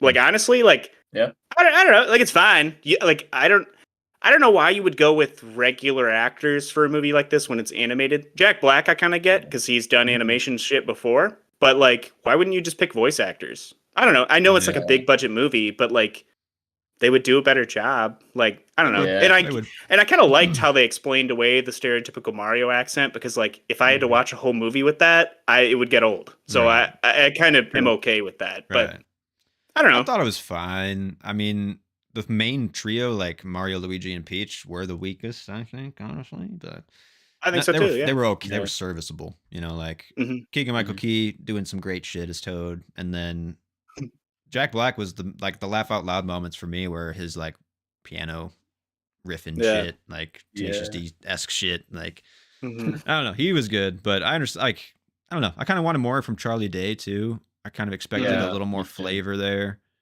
but I also think the people that are like saying that it's strictly a terrible movie because Chris Pratt is Mario, that's a lie. Like he's not that bad. That's haters. So like he's really not that bad. Like, and I feel like the story did a good job of like explaining away the stereotypical Mario accent. Like I don't know, just that it was a commercial and like that's it. I don't know. I feel like that was actually like a pretty smart workaround. I don't know. That was like my biggest surprise coming out of this movie is like how. Like I expected it to be extremely contrived, and it wasn't. Like it was like they hit the beats they needed to, and like they didn't really like get hung up anywhere. And it was like a Mario really Kart easy, Rainbow Road. Like I think it was like an easy hour and a half for me. I was like, this was fine. Yeah. Pretty much the last thing I think I have is just like I thought they did a really cool job with Peach too, about how she basically like teaches Mario. I don't know. I thought just her whole character was actually like really cool. Is that like her real backstory? I'm assuming. I have no idea. Like, I don't think she actually has a backstory. So like, what the fuck is Mario Universe? Right. Yeah, she's like her other name is what? Princess Toadstool. I want to say. So, yeah. So, like, I think that's her original name. I think it might be like true that she just is Princess a Peach Toadstool. Oh. Yeah, I thought she was good. I think Anya Taylor-Joy honestly just didn't excel much for me as far as the voice acting. So I don't know. Yeah, she was mid, fine, like nothing crazy to. Yeah. I thought Seth Rogen as DK though was pretty good too. It was not bad. You liked that? I liked it. I don't know. I thought it was okay. I liked the DK Mario relationship they actually kind of had going. It was good. Bro, that like, fight. That's like it did so much to like pay tribute to this whole thing because like they had like the red beams, the Donkey Kong throwing the barrels. I just like don't understand like how you could have done this better because right, like exactly I don't know, there's so many little Easter eggs like that with nostalgia, or even just like I don't know, the whole thing you said about Jack Black as Bowser, like singing about Peach and shit. I don't know, I feel like in the games, like he's always like kidnapping Peach, and like I don't know if it's ever like explicitly said that he's like in love with Peach, but I just love how they show like the other side about he's kind of like a Bowser. pathetic He is in love with loser, Peach. Desperate, yeah. yeah, just desperate to get her. No, yeah, I don't know. It's fun, and I'll watch the fucking Super Smash Bros. Movie, man. I'm down for that shit. Man. Yeah. I think it would be pretty easy with how they set up, you know, the different like dimension hopping shit. Well, honestly, like the Smash Bros. Did a pretty good job, and I was like thinking about how I was like, Smash Bros. How are they gonna make this work? And I was like, the Master Hand is a great like idea for me because you can literally just have this like this other multi-dimensional entity snatch them from their universes literally and just like throw them wherever the Master Hand wants to. Like that's an easy way to just like grab everybody and put them somewhere in a movie, you know. What about Crazy Hand? That's he'll show up later, you know. And then the Master the antagonist. Hand, yeah. Master Hand's They'll actually have the good a guy. little arm wrestle fucking like scene. Yeah. And he takes out Master Hand, and they all have to fight Crazy Hand. Hey, yeah, I'm there for it. I like that. Yeah. You guys just wrote it. Just wrote this. It's gonna happen. This movie is gonna make $1 billion, I think, easily. So it's not stopping. It's fucking killing it. Yeah. Yeah, I mean, I'll be there. I'll pregame with some Smash for the Smash movie when that happens. Yeah, it made me want to play some Mario and shit too, man. Like, yeah, it did. Fun. It did. Just seeing like the Nintendo logo come up, I was like, yeah, not bad. Not bad. What do you guys think? Have you seen Mario? Mario, and Luigi Mario. Yeah, now we got to go back and watch that. Compare. Well, shall we move on? Let's. Sounds good. I'll just yeah, Joe. I'll just drop out of here. It's good talking, man. Later, dude. Yeah, man. I'll see you guys. Yeah, Take it peace out, easy. dude.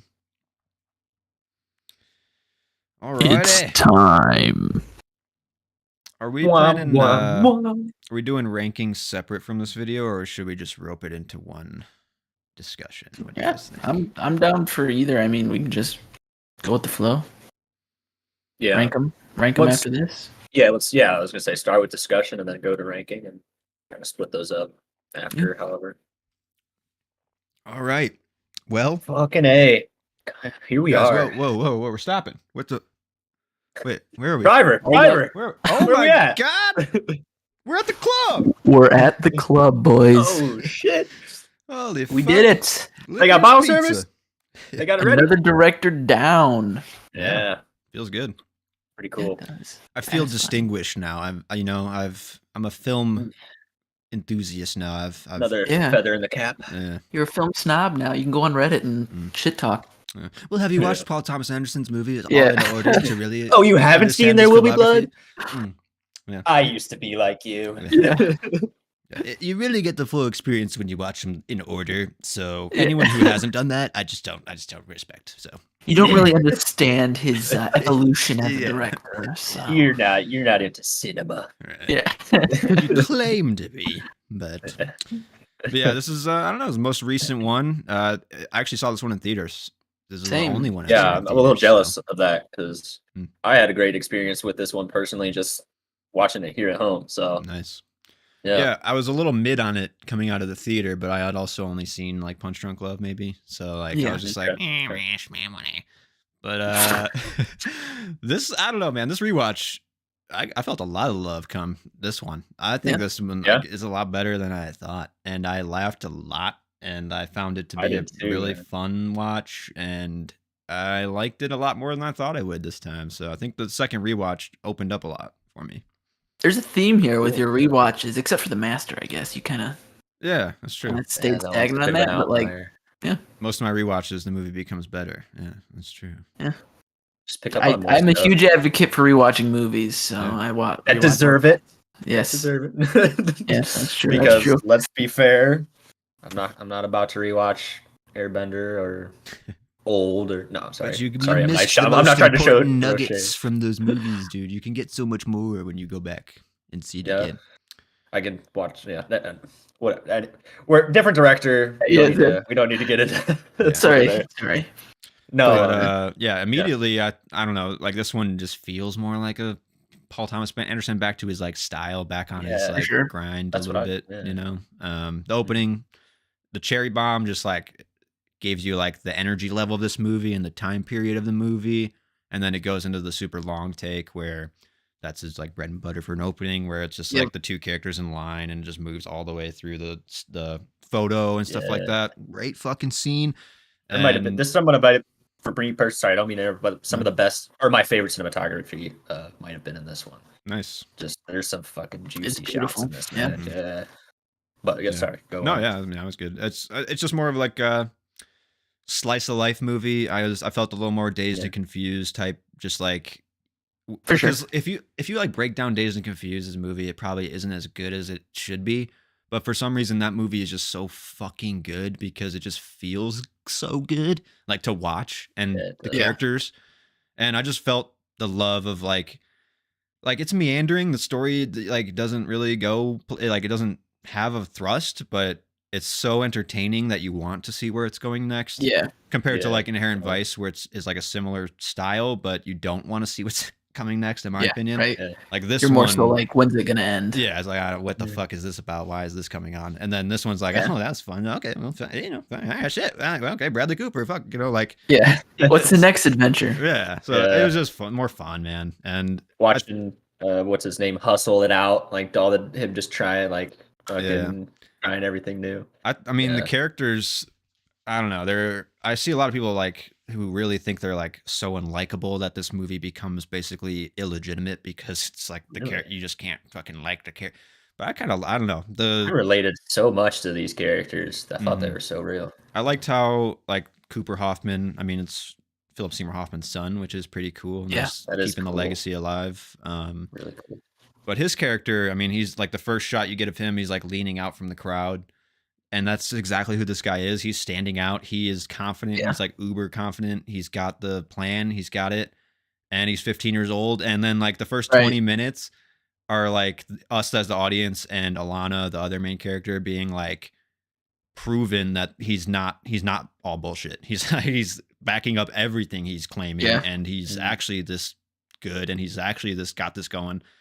And I mean, I don't know. It just like that brought me in so much. And the characters were very fleshed out almost immediately in this movie. Like it felt very easy. Yeah. Yeah, I agree. Yeah. I noticed like I mean why I like this one so much more, and while I was going through the rankings, like trying to figure out where I wanted stuff, I was like, this one, Punch Drunk Love and Phantom Thread are essentially like the same story. If you feel me, like they're like it's literally just like couples trying to figure out like their love language and like Yeah. like trying to figure out how to communicate to each other like how they feel actually. Yeah. And I think this one just did it with like so much style and grace and like fun. Like yeah, just like yeah, I felt the love throughout this one, and I was just here for it. It was a good ass time. I loved seeing Bradley Cooper's character as like Bradley Cooper is amazing. he's so good in it, and I was just like, this is literally like the grown up version of our character here, right? But like the guy who didn't quite figure out like the relationship side of things. He's like struggling to like get Barbara, you know, like he's like trying to get to Barbara, and like she's kind of like calling and dodging with his assistant or whatever and stuff. It's like, yeah, I don't know. I was just like, this is a cool foil, and you see him on the street again, just trying to pick up chicks randomly because he's that guy, right? He's chasing that tail himself. Yeah. Yeah. I don't know. I just liked that parallel. I was like, this is cool. Yeah, nice. Well done. Yeah, I felt I feel the Punch Drunk Love parallel for sure on like just the Yeah. the romantic dreaminess kind of, you know, for like that story. It feels also pretty like one of the more personal PTA movies, or kind of just true right to his doorstep almost, you know, like it's just more of like his actual life vibe, I would think, which kind of brings it a little more up for me. But you know, just like more, no real like outside dramatic hook like for his other movies like The Master, There Will Be Blood, or stuff like that. But it's just super enjoyable and fun ride. Right. So, Super grounded. Just, you know, you're there hanging out with people, and like it's like all these auteur directors, they're making their love letter, to Hollywood. Yeah. And I'm here for it. This watch through is also more enjoyable for me than the original. Cool. My theater experience. I don't know why, but I felt like it felt more inviting, I guess, this watch through. Maybe I was just going in with a more open mind because I didn't really know anything about it going in to the theater. So I don't know. I don't know why. I can't explain it, but yeah, this it feels one like the first watch. It just like the significance like doesn't hit me as much or something. Yeah. Or like the turns were just like okay. But I don't know. When you know what you're in for the second time, you're like ready for it more. Right. And you're like you want Just it more read it for some more. reason. Yeah. It felt. I know my initial thoughts coming out were like, Tarantino just did Once Upon a Time in Hollywood, and now this is his like love letter to Hollywood, and it just felt like it was the unsuccessful love letter to Hollywood. But now, going through his filmography fully again, and then leading into this one, you kind of feel his love and his ambitions, and I don't know, like you said, it's just more grounded. It feels like this is his story, so it's just cool. Yeah, for sure. So, yeah. What did you guys land on for ratings? Because I landed at 4.5 for this one. I originally had it at 3.5, but I think I'm gonna give it 4 now. I was at 3. I'm bumping it up to a 4. Nice. Yeah. Cool. Yeah, it's good. Very enjoyable watch through. Yeah. I did laugh more this watch through. So. Yeah. Yeah. Huge cast. Are you circumcised? What? Are you circumcised? What does your penis look like? Yeah, I'm circumcised. Then you're a fucking Jew. Yeah.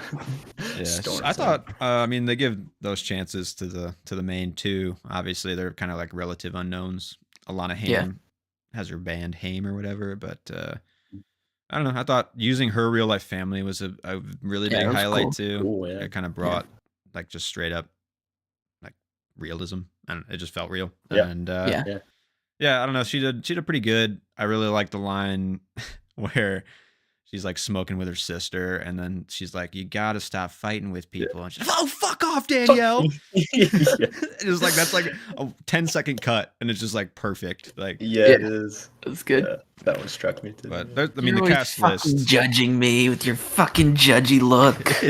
Just because you work for mom and dad. You're always thinking. You're a thinker. Yeah. You're thinking something. Yeah.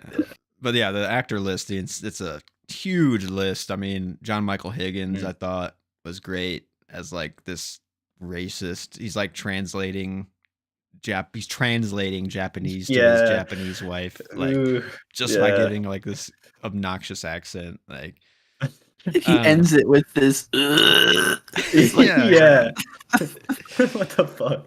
But Mary Elizabeth Ellis, the waitress from It's Always Sunny, she kind of it was nice seeing her as the mom. Benny Safdie showing up. Safdie, actually doing really like so convincing too. I was not ready. Yeah, he's good. He captures you pretty easily, Benny Safdie. I feel like, but and also Skylar Gisondo, he's like the rival that Lance, he's the other actor. Yeah. I love that little dude, that actor. Me too. And he was making me laugh a lot early on, like his takes and stuff like that. So, and that was a good character too, because it immediately undermines Gary. Like for the first 30 minutes, that guy's a god, and then once you see a different actor, he's immediately put in his place. So that was good.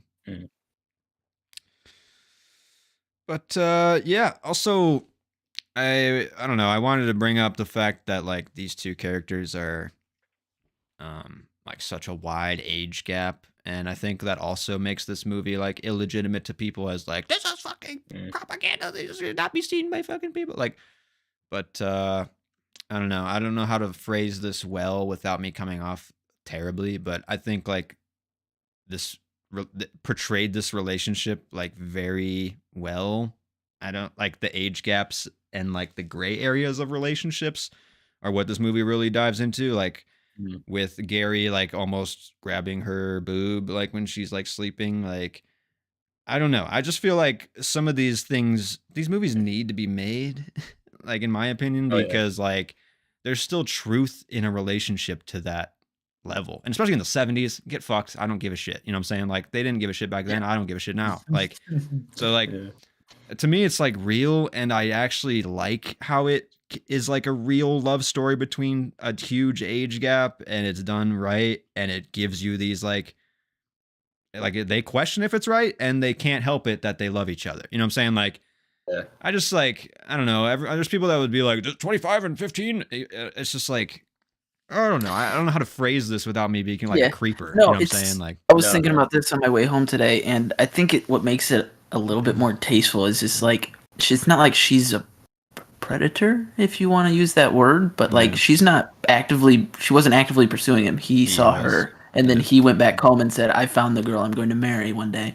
And so like it's him actively pursuing this person, knowing there's this age gap. So it's not like she's like, you know, leaving a trail of candy into her van or some shit. It's more of like he's pursuing this person that he knows has this huge age gap, but he's mature beyond his age, and he knows what he wants, and he's going to get it. So that's, I loved that it was like the push and pull of it. They nailed that shit, because it's like there's so many chances, right, for them to like commit, you know, to this thing that they're feeling.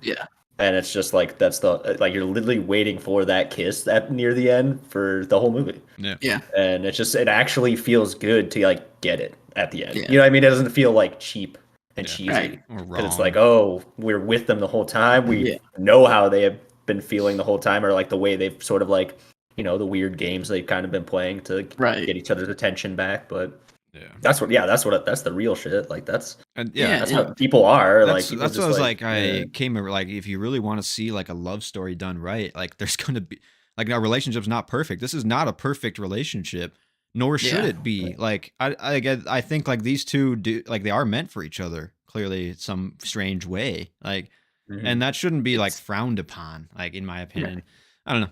I just it's like you guys said, they're trying to find out how they work in a relationship. I mean, she is kind of trying to find who she is at this age, but he knows what he is and what he wants at his age. And you know, it's just how they meld together. I don't know. He, like I said, he knows what he wants, and he decided what he wanted. And age wasn't going to stop him, just like nothing else is going to stop him in this movie to do what he wants. You know? Fuck yeah, man. Fucking. And same with her. She's just trying to find her way. So it works. I mean, and you could gender swap it and say this could be creepier, but why? How is that creepier? It's just like in a time of like the like ultra properness that we're feeling right now, I find like a movie like this to be like refreshing. Like, and that's weird to me. Like that, like I have to find like real truth in a movie like this when like everyone else is saying that this movie is trash because it's portraying something like this. You know what I'm saying? It's just like a weird like thing I found in it when I was watching. That's what I worry about with all these directors like getting older. Scorsese, PTA, the Coen brothers, and Tarantino. I feel like what we have story wise coming up the pipeline might be a little just disappointing and kind of pussyfooting around these things because they're so worried. You know, because you don't want to can't have that authenticity. Yeah. Right. Yeah. It's got to be. That's like the growth. If anything, I feel like that's like great. The growth I've felt like in PTA's work of like, you know, going from like Hard 8 and like Boogie Nights, stuff that maybe isn't like the most I don't know, confident. I don't know if confident is the right word, but you know, like the most fleshed out, or like, you know, having like the most direction, to a point where in this movie where it's like, this dude knows exactly like the characters he wants, the stories telling, like you know, and if it actually feels fucking real. So like, fucking good on you, PTA, because I love you, man. He's moved into my upper echelons of directors for sure. Like the amount of 4.5 and 5-star movies out of all of his that I have, it's like, he's an OG. He's a legend. I think he deserves it. Nice. Agreed. Well, boys. Say goodbye to our limo driver and let's get in the club and party, right? Yeah. Party until we find our next director and take another journey. Yeah, once we I think this next one's gonna be like a cave adventure. I don't know. It depends on where we're going. Yeah, your suggestion of Michael Mann, I was like, I'm not opposed to it. He's got some good ones that I like am very curious about.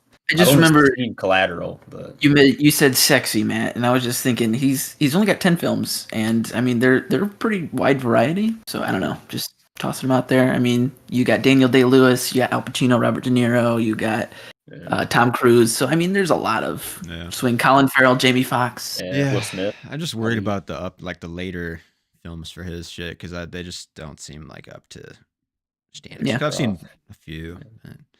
I don't know. We'll talk. Yeah, we'll see what an we idea. decide. It's up in the air. Yeah. I mean, I'm gonna dive him eventually for sure. So. We'll get there. But let's cap it off. Yeah, with let's rank these bitches. Yeah, guys.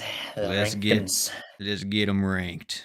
All right, so now out of 9, right? 9 films Name for 9. Paul Thomas Anderson. Pretty short list, honestly. It's not that long. I mean, yeah, 9, almost 9 bangers. If we're being honest, this was. Yeah. I think this was harder for me to rank than, what's his nuts.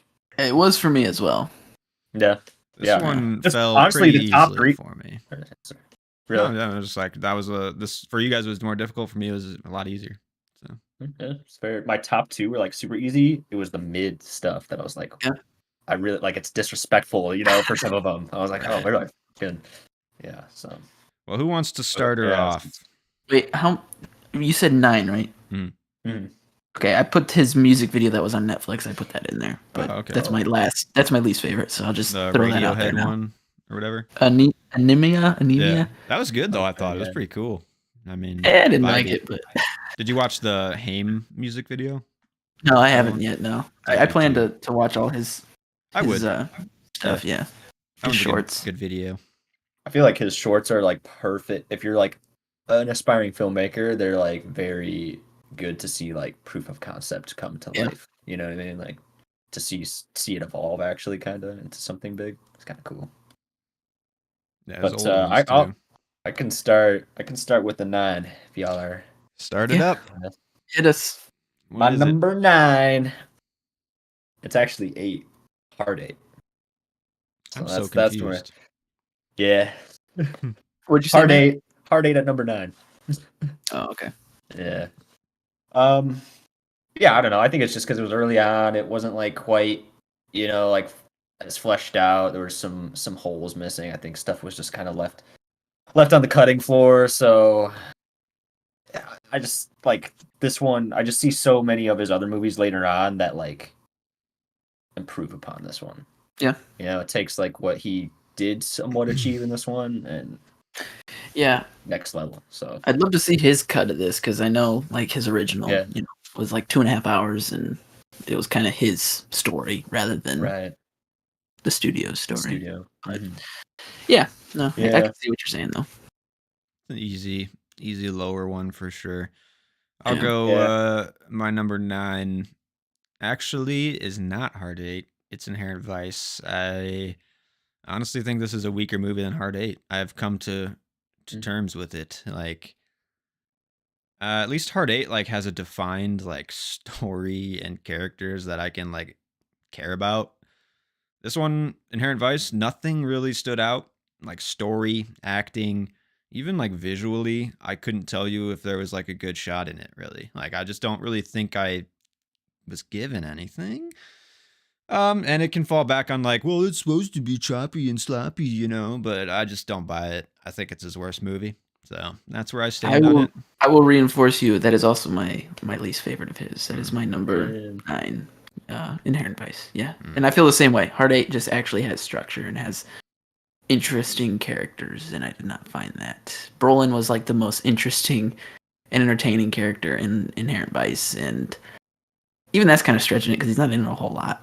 So, I don't know. It just Inherent Vice was just kind of like you got knocked out and you wake up and you're just kind of confused. So, which I guess you could say that's the whole point, but I would disagree with you there because I don't know. It just doesn't land. It doesn't work.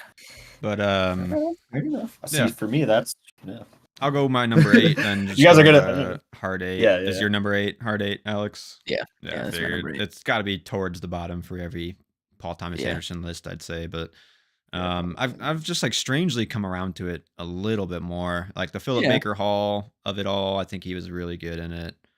It has so much potential too.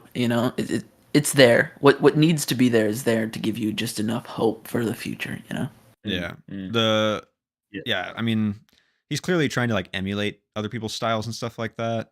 Right. Like still trying to find his style, so I can give him a little bit of like leeway there. But I also think the like end blood on the sleeve actually like that's kind of like stuck with me a little bit as like that's a well packaged story now at the Yeah. end, kind of, where I'm like, okay, good job, and so I kind of like that's the moment that really brings it home to be like, you know what, it's not that bad. So Yeah. it's a little bit better than Inherent Vice, in my opinion. For sure. What's your number 8, Noah? Phantom Thread. Oh my god. Yeah. Shut No, it's just see, that's how I feel with Inherent Vice, but right, yeah, no, we around. No, but that's I think the main reason why is because like I said, for me, some of the like I think Licorice Peach and Punch Drunk Love just did like the like weird tentative relationship stuff a lot better, and like this is really his only like slow burn, and I just don't think it's like it's just too slow for me to want to like come back and watch it again. I think Daniel Day and I forget her name, but the supporting actress was like I think they're spot on performance, and I think is that yeah I think they're they're totally good performances, and the writing is fine. It's just not my cup of tea. I don't know. I was like, I'll give you a cup of tea. It's poisoned. Yeah, shit. Give me some fucking mushrooms. All right, I'll cool off. Let me cool off. Yeah. What's your number? Is it 8 or 7? What is this now? 7 Yeah, number for us? 7. Or well, you Number guys, seven's- yours was hard 8, right? So 7. Yeah, so now we're on 7. I'll start it off here. Number 7, Magnolia. I shit on this movie pretty hard when we first reviewed it, and I honestly still kind of stand by what I said. I think it could honestly be argued to be his worst movie still. I'm giving it a little bit of credit as like it's better than the other two, like as far as execution ish. I don't know, it's just like obnoxiously indulgent at its worst and like sappily melancholy at its best. I just like don't really want to dig the vibe any like with this movie. I don't know, has a big heart. Cast is amazing, and a good cast, but way too long and doesn't add up to the full extent of what it was trying to do. I think it like had a very lofty ambition and didn't really get there. It deserves a rewatch though. I'll probably rewatch it again in my life just to see if it's gonna land differently, but you'll change your mind. I don't know if I will though. I just I don't know. I just don't even think I'm gonna enjoy it again. Like, what's there to really enjoy about it? It's so sad and like darkly. It's not like fun really. It's not really cool. It's kind of. It doesn't really it's make like more sense. Psychological or just more of like a character study. I think characters. Yeah. Slice of life stuff that is supposed to add up to meaning, but it just doesn't. But that's my take. Magnolia number 7. So. All right. Well, I'm gonna kick off my number 7, and that would be Licorice Pizza. Just talked about it, so it was fine. I mean, it's hard to rank these because from this point on, it was just like they're all bangers. So it's just kind of like, where do I put them? And then I get to the top 3, and that's where it gets even harder. So it's like your Kubrick syndrome. This is my PTA syndrome, where it's like, where do these have a home? It hurts. It's tough. It's weird. Yeah, it's been a long time coming on this list, but yeah, I think this is. I was waiting for the rewatch to officially place this, and I think this is a good place because I mean, the ones that follow it in my list is just kind of like I can't move those after Licorice Pizza just because of the substance that is there that I enjoy more. So I don't know. I essentially feel the same way. My number 7 being Inherent Vice. I mean, I really liked it. But they're like you said, there's just the other ones. They're so fucking good. Like they're so much better that it's like, all right, I had to throw it somewhere. Yeah. As much as I did like it, so it ended up in my 7. But like I said, I thought the casting was spot on. Like you said, Josh Brolin, like fucking so engaging as a character and so likable. And I thought Joaquin Phoenix as a hippie was like, yep, perfect, like spot on. And yeah, I don't know. Maybe it's because I'm like into the Lynchian stuff more, and I don't mind a fucking scattered, weird ass, movie. But yeah, it ended up at lucky number 7 for me, and the rest here are, other than maybe like the top 2, are like almost equally all good. So I feel that. Well, I'll put you guys out of your misery and tell you how easy it was for me. For number 6, it was Phantom Thread, and yeah, I mean, honestly, I basically agree with everything you said, Noah. It's good. Yeah. It's, like I said, it was sneaky good when we watched it the first time. Yeah, it is. But it doesn't really do much overall as like an entertaining movie. Like, I don't think this would be the one I would least like to go back to. I think just because I just like don't really know what I would get from it again. I don't have the urge to watch it at all. It's subtle and slow, but that's exactly what its problem is too, kind of like. Yeah. But now that you've come to that realization, like the fucking he's been poisoned this whole time. Maybe it'll be richer on the second watch because of that, but it's a good movie. It's just not his best. So that's middle of the road here for PTA for me. So I'm interested to see where it falls on Alex's now. My next was The Master. Again, it's so hard to rank these. Yeah, after this rewatch, I bumped it down after the one I'll list next. I don't want to give any spoilers here. But yeah, I bumped it down just because after this complete rewatch of things, it caused waves. I've been stressing out, losing hair over all this list. So yeah, it's good. I like it. I like the subject matter. I like the idea of just creating this religion and kind of preying on this helpless man to give him a place in a world where he doesn't have a place. But even is this place safe?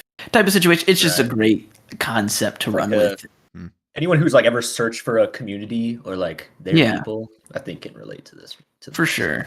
And this is like I'm working on a story right now, and it's kind of like along the same lines. After watching this again, I'm like, damn, I guess I took inspiration from this and didn't even realize it until this watch through. It's just religion is it plays a big role in a lot of his movies, but it's just such a good thing to kind of just get you started in deep stories that it's just like, I don't know, rich stories come from them, good or bad, so it plays a part, and it could fuck with people. I mean, some people get good things from it, but it can also just fuck people up, and it's a huge polarizing thing. So powerful thing. Oh yeah. But anyway, that's my spiel. That's why this movie is my number. What number are we on? It's a 6, right? 6. My number 6, The Master. Yeah. My number 6, Boogie Nights. Okay. I was surprised. I thought this one would be higher, but PTA puts out fucking so much good shit. Why do you do that, PTA? Stop. Keep it up. But this movie's iconic as hell. I mean, there's so many lines like fucking Burt Reynolds being in there, like as Jack, and his relationship with Dirk. Like, just love that. It's fucking funny as shit. My wife's got an axe in her cock in the driveway. William H. Macy, dude, like the saddest fucking character. And then Buck. Yeah. I don't know. And again, enjoyable. Like, I would totally throw this movie on as like a party movie or just to revisit like in the background. Like, it's just fun. Fun PTA if you're looking for that. So that's what put it at 6. But that's my number 5. So I feel like people would want me to put this one higher. And I just watched it for the first time actually for this dive, so I was really hoping it'd be higher and kind of live up to that magic in my brain, but it's good. It's all right. I think I kind of like rope it into like Hard 8 a little bit, where it's like he's still finding his footing, honestly, and he's still kind of emulating some other filmmakers like Tarantino and Scorsese and stuff like that. Sure. So yeah, I mean, like you said, I'll watch it again. It's a fun ride. I'll put it on again. I just don't think it's his best movie. I think it's like some of the outer characters just tend to be like unfocused and not important or not as like impactful. Like Don Cheadle's character is one that I couldn't tell you like Yeah. why he's in the movie or like what. It's fun scene at the end with the diner, but that's where I'm just like, okay, you wanted like a Tarantino scene there, you know, like. So I don't know. I'm kind of torn on this one as far as like a quality threshold. It's good. Yeah. I don't know. It wasn't like the magic, you know. So it could be here and it could be lower, maybe. I don't know. That's my number. My number 5 as well is Boogie Nights. So really, this used to be like your highest one, right? Or like no, it's good. It's just on this rewatch, I've seen it the most out of maybe not Punch Drunk Love, but yeah, I don't know. It's just like I said, watching some of these other ones again and one new one that I haven't seen. It's just you can tell he's still getting his footing. I mean, he's definitely showing off with the opening sequence, and he's like, "I'm here to fuck, and you're gonna watch it happen." And obviously we do, and it's entertaining, and it's good character. Like you're on rides with all these random characters that come together in some fashion, but like the characters that are supposed to be the standout ones don't really stand out in this watch through for me. I like Thomas Jane. I want more of him. He was great. I love that whole aspect and that whole, like you said, Matt. It's kind of him taking from Scorsese, Tarantino. He wanted these scenes to be in his movie to kind of just punch through and make an impact, which is fine. I mean, like it's still a 4.5-star movie for me. It's fun. It's a good time. I enjoy it a lot. So nice. Yeah. All right, on to number 4, right? Or are we still on 5? Would it be my 5? My 5 is The Master. Which is which I want to say this. Yeah, I'm pretty sure The Master was the first movie I saw of PTA's ever. Yeah. So I was like sort of expecting it to be up there still. But it's still fucking good, man. Like I like pulled so many different things on this rewatch from it. Like you get like sort of like you said, it's something like the first watch you like kind of get.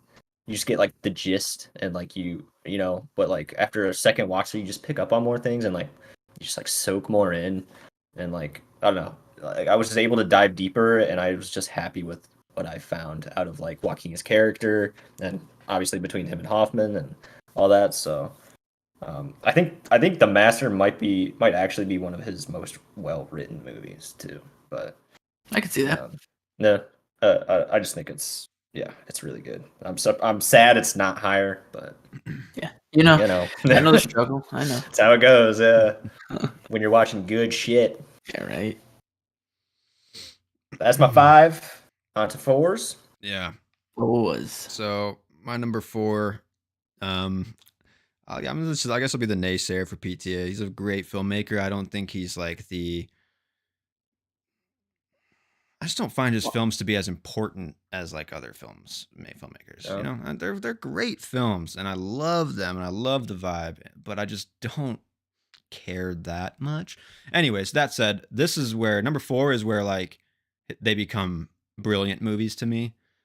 Anything below is like pretty good, okay, and like here's like the cutoff for me. I just had to like make that known. Like, we get it, all right. You're if you get the shit on Kubrick, I get the shit on whoever I want to. Like, and I'm not doing it just to shit. I was gonna say I'm gonna pick a random director just to shit on him.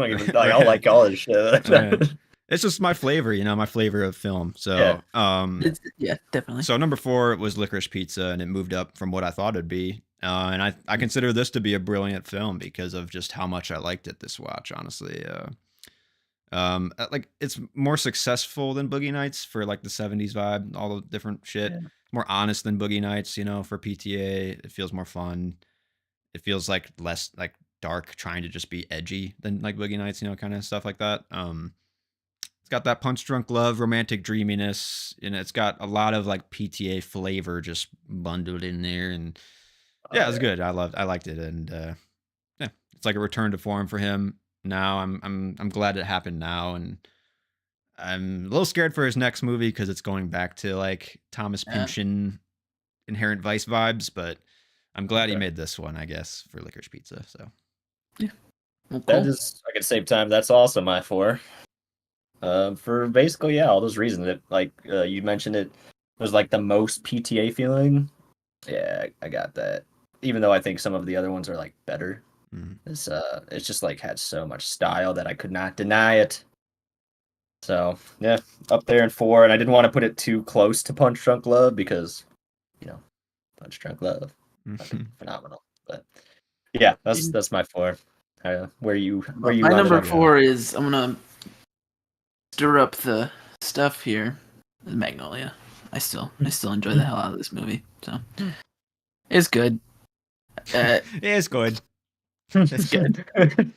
I mean, I said all I needed to say about it. For before. Sure. It's got everything. It does the first off, the intro in this is still probably my favorite intro of a PTA movie. Like it grabs you, and for me, it held on to me for the whole ride. For others, it kind of dropped you out the window and you got shot on the way down. But that being said, no, I just enjoyed it. I think it tied every storyline together, and the coincidence of it all, and the sins of your fathers, and Tom Cruise giving the performance of a fucking lifetime. So yeah, enjoy it. Very good. Number 4.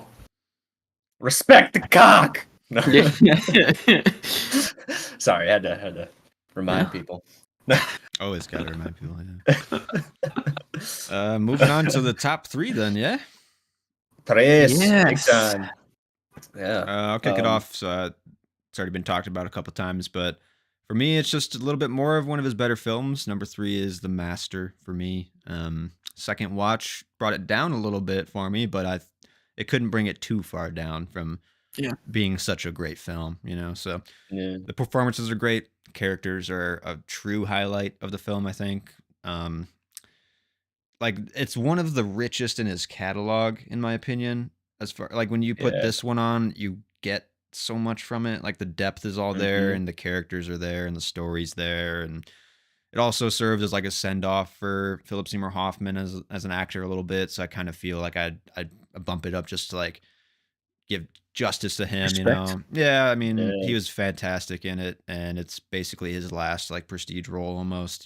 So it's a great movie, man, and it stuck. It dropped down a little bit for you guys, which I was kind of surprised about, but it stuck at 3 for me. So it deserves it. Like I said, I think some of the dialogue is like some of the peak dialogue for sure.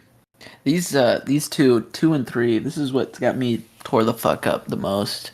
And I told myself on my way home, I'm just gonna go with what my gut's telling me when I get into this moment right here, right now. And I'm gonna say my number 3 is The Bastard in a Basket. There Will Be Blood is my number 3. Nice. So, gotcha. Nice. It's a beautiful movie, and I mean, this one and the ones that follow, I still think about them. Like, I don't know, they have so much to say, and it's just not necessarily simplistic stories, but like they're complex, and they ask the right questions and make you think about the right things. And it's cool that movies can do that. Not a whole lot of movies do that, but the fact that they can, and this PTA does it, is in multiple of his movies, is just it's great.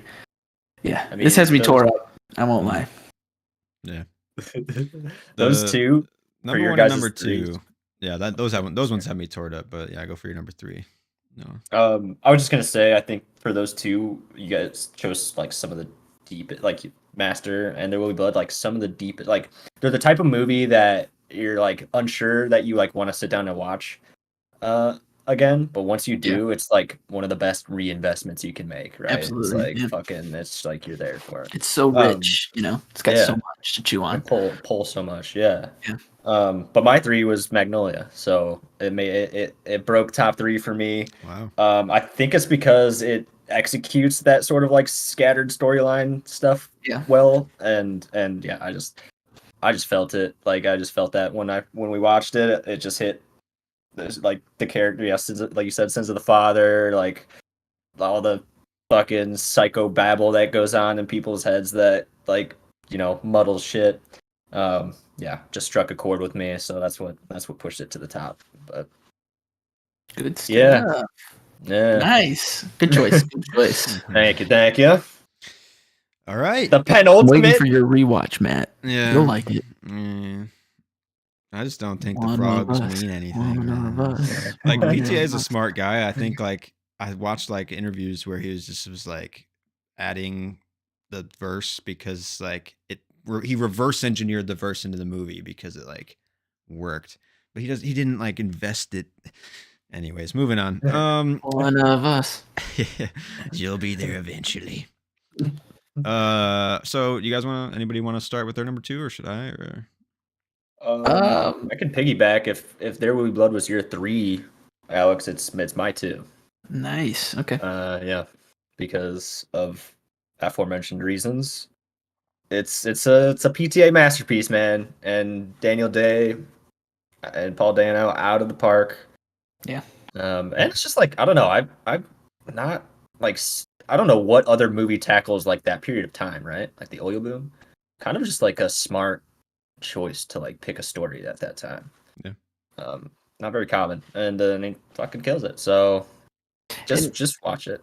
what makes it so interesting too is like, yeah, it's about the oil and all that stuff, but that's its own character amongst these characters, and they're like living with the characters. So that's what I enjoy about both of the like my top 3 is just like the setting that it's in isn't necessarily important. I mean, it plays a role, but it's kind of just organic in there, and it feels right. So, yeah, if that makes sense, what I just said blends itself well.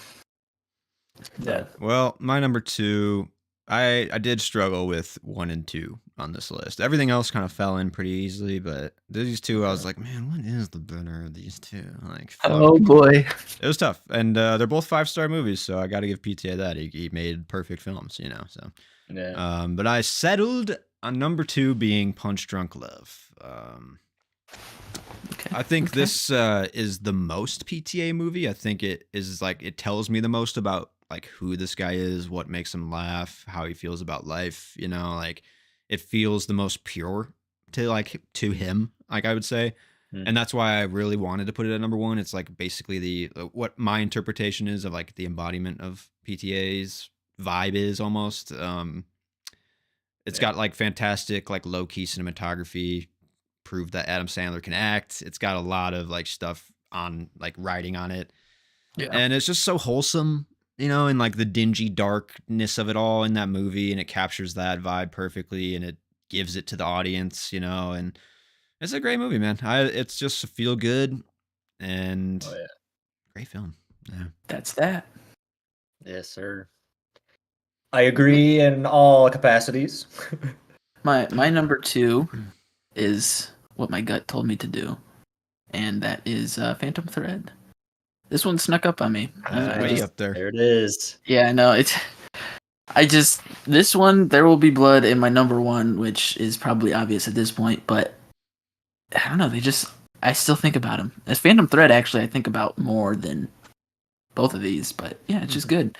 I don't know. I really enjoy, like I mentioned with There Will Be Blood, this one more so exhibits that. It's like he took this idea of being nurtured by his wife when he was sick, and he like placed it in the 50s with a dressmaker. Like it didn't have to take place in that time, but that he did it in that time, which gave it its own life of like interest. Yeah, it took you to a different place in time, and it just made it that much more interesting to watch, because you're like, you know, PTA did his homework on how to make dresses and shit, and you know Daniel Day-Lewis fucking did as well. So it's just, I don't know, it played its own role being in that time period. It didn't have to, but it made it even more interesting and engaging for me, you know. So, and plus that ending actually had me fucking going nuts. That ending was great. We were watching it in bed, and I was just like, these guys are fucking insane. Oh my god. So yeah, it's good. Nice. I will be rewatching this probably pretty often, just because Nice. I enjoyed it that much. So, well, I'll get into my number 1 then, so then you guys can dive into what you guys had. But I flipped what you guys had. I think my number 1 is There Will Be Blood. Man, I just couldn't. I was tough for Punch Drunk Love, but this one just fucking took me, man. Like it's like such a fucking good movie, and this is the first time I watched it. I'm glad I got around to it. I understand all the hype. You know, like I didn't just feed into the hype because I think like I was ready to kind of like pick it but I wasn't able to when I watched it. You know, like it just didn't let me. And it edges forward just like ever so slightly on this prestige elements that he built into it, based like compared to Punch Drunk Love. It's just obviously a more prestige film that he went for and attempted and fucking nailed. So like I got to give it to him that he went out for it and did it. It's just like a perfect package of a movie for me, and it's a supremely interesting movie. Like it's I don't know. This is the one that I think about all the time now. Like I think about it a lot. This is the one I go back to now for PTA, and I'm glad because it's so good. It's awesome. Yeah. Agreed. But yeah, what did I mean? It was tough for me for number one. You guys clearly picked yours, right? Waffled. It would have been there had Punch Drunk Love not existed. Right. Yeah. That's my number one. Yeah, you as well, Alex. Yeah. Punch Drunk Love fucks so fucking hard. It's so fucking good, dude. Yeah, I mean, it's just like I get what you're saying, Matt. Where like after watching this one, I was just like I just understood PTA. I just knew like where this guy was coming from, and like I respected it. I was like, fucking A, brother. Like, yeah, it was just a down to earth story. It had the whimsy, you know. It had like this. Like the whimsy, like this weird mystical vibe to it, which was really fun. And yeah, seeing Adam Sandler kind of play a different character was nice. Nice change of pace. Yeah, and it just struck me emotionally to my core. So I was just like, I can't deny this one. Yeah. So it's so rich. It's vulnerable. It's touching. It's great. I mean, like you said, Sandler shows that he can act. I mean, I don't know why he doesn't do more like this. I mean, this Uncut Gems. Come on, man. Yeah. You can do it. Just fucking do it. Yeah. But yeah, no, I love this one. This was my first PTA, and it just as I turned it on. I've said this story many times. Turned it on. Just gonna fall asleep to it. Fucking watched it. Immediately gave it 5 stars, and my life is forever changed after that. So nice. Yeah, great movie. And every time I watch it, I'm like, did I overthink this? Did I think that this was, because I show it to people, and then when they watch it, they're like, that was so bad. And I'm like, you're killing me a little bit when you say that. You realize that. They don't have a heart, because like this movie like brings the genuine out of you almost, like Punch Drunk Love, you know, it like, or if you let it, you know, if you really want to like be able to like identify as Adam Sandler's character or this relationship, like it's easy, man. I mean, and it takes you on the ride. Yeah, and his character is just so raw and like relatable. I mean, for God's sake, I don't know. Yeah, any workaholic who struggled with relationships and business and family, you know, yeah, and just I think come on. Another reason why Punch Drunk Love is like so special for me personally is that it's like one of his only modern day stories. It seems like. True. So there's something there about it being like, I mean, Magnolia kinda, but it just feels real, raw today, you know, like almost more than his other ones. So it's just, you can identify even easier on that level too. Got like a timeless aspect there to it, maybe. I don't know. Definitely. Yeah, man. Well, it's been a good dive. Yeah, shit. I am actually sad. I am sad to end this one. I wish like I'm loving people. He's still cooking. He's got more to go. Luckily. Yeah. Yes. Well, we'll do our next dive on him when Tideland comes out or whatever his next project is. So maybe we'll talk again on him. But yeah. Any final words, Alex? I know this is your man. So yeah, no, this was a fun ride. I mean, I'm glad Phantom Thread was the only one I hadn't seen. And Heart 8, I guess. But yeah, I'm glad I watched it because, like I said, it's like that. There Will Be Blood and Punch Drunk Love. They stick with me to this day. Phantom Thread I think about the most, and then probably Punch Drunk, and then There Will Be Blood. But it's just such impactful works of art, and I wish there was more of this. You know, he's definitely my second favorite director, so I love it. Nice. Yeah, love it. Another good dive. Everybody wave goodbye to the limo. Yeah. We'll be missing you. Yeah. Peace and love, baby. It's been a fun ride. Peace and love. Shit. On to our next director. And onward. Here we go. Back, boys. Yep. Yeah. Next guy. With a rebound director. Yeah, right. Yeah. It feels like we're just in the next relationship now. So move on from the last and on to the new. Yep, let's do it. And Yeah. new. But thanks. Yeah. I think that's it then. Thanks for joining us, guys, for this stream. Yeah. If you've stuck with us through like most of these episodes, like thanks. Yeah. Appreciate Thanks for you. watching. Yeah. Thanks Yeah. for listening, watching. What was your favorite PTA if you've seen them all? Yeah. Or if you haven't seen them all and you just Yeah, seen just- one? Just Yeah. you know, Which one is it? did Which you one like did you it? see? Yeah. Was it good? Yeah. yeah, let us know. If it was shit, let us know. I mean, Yeah. If it was Inherent Vice, we understand. We get Yeah. it. Well- if it was shit, it was probably Inherent Vice. So. well, let's pump the brakes there. All right. Thanks for joining, guys. Stay Yeah. gold. Stay gold.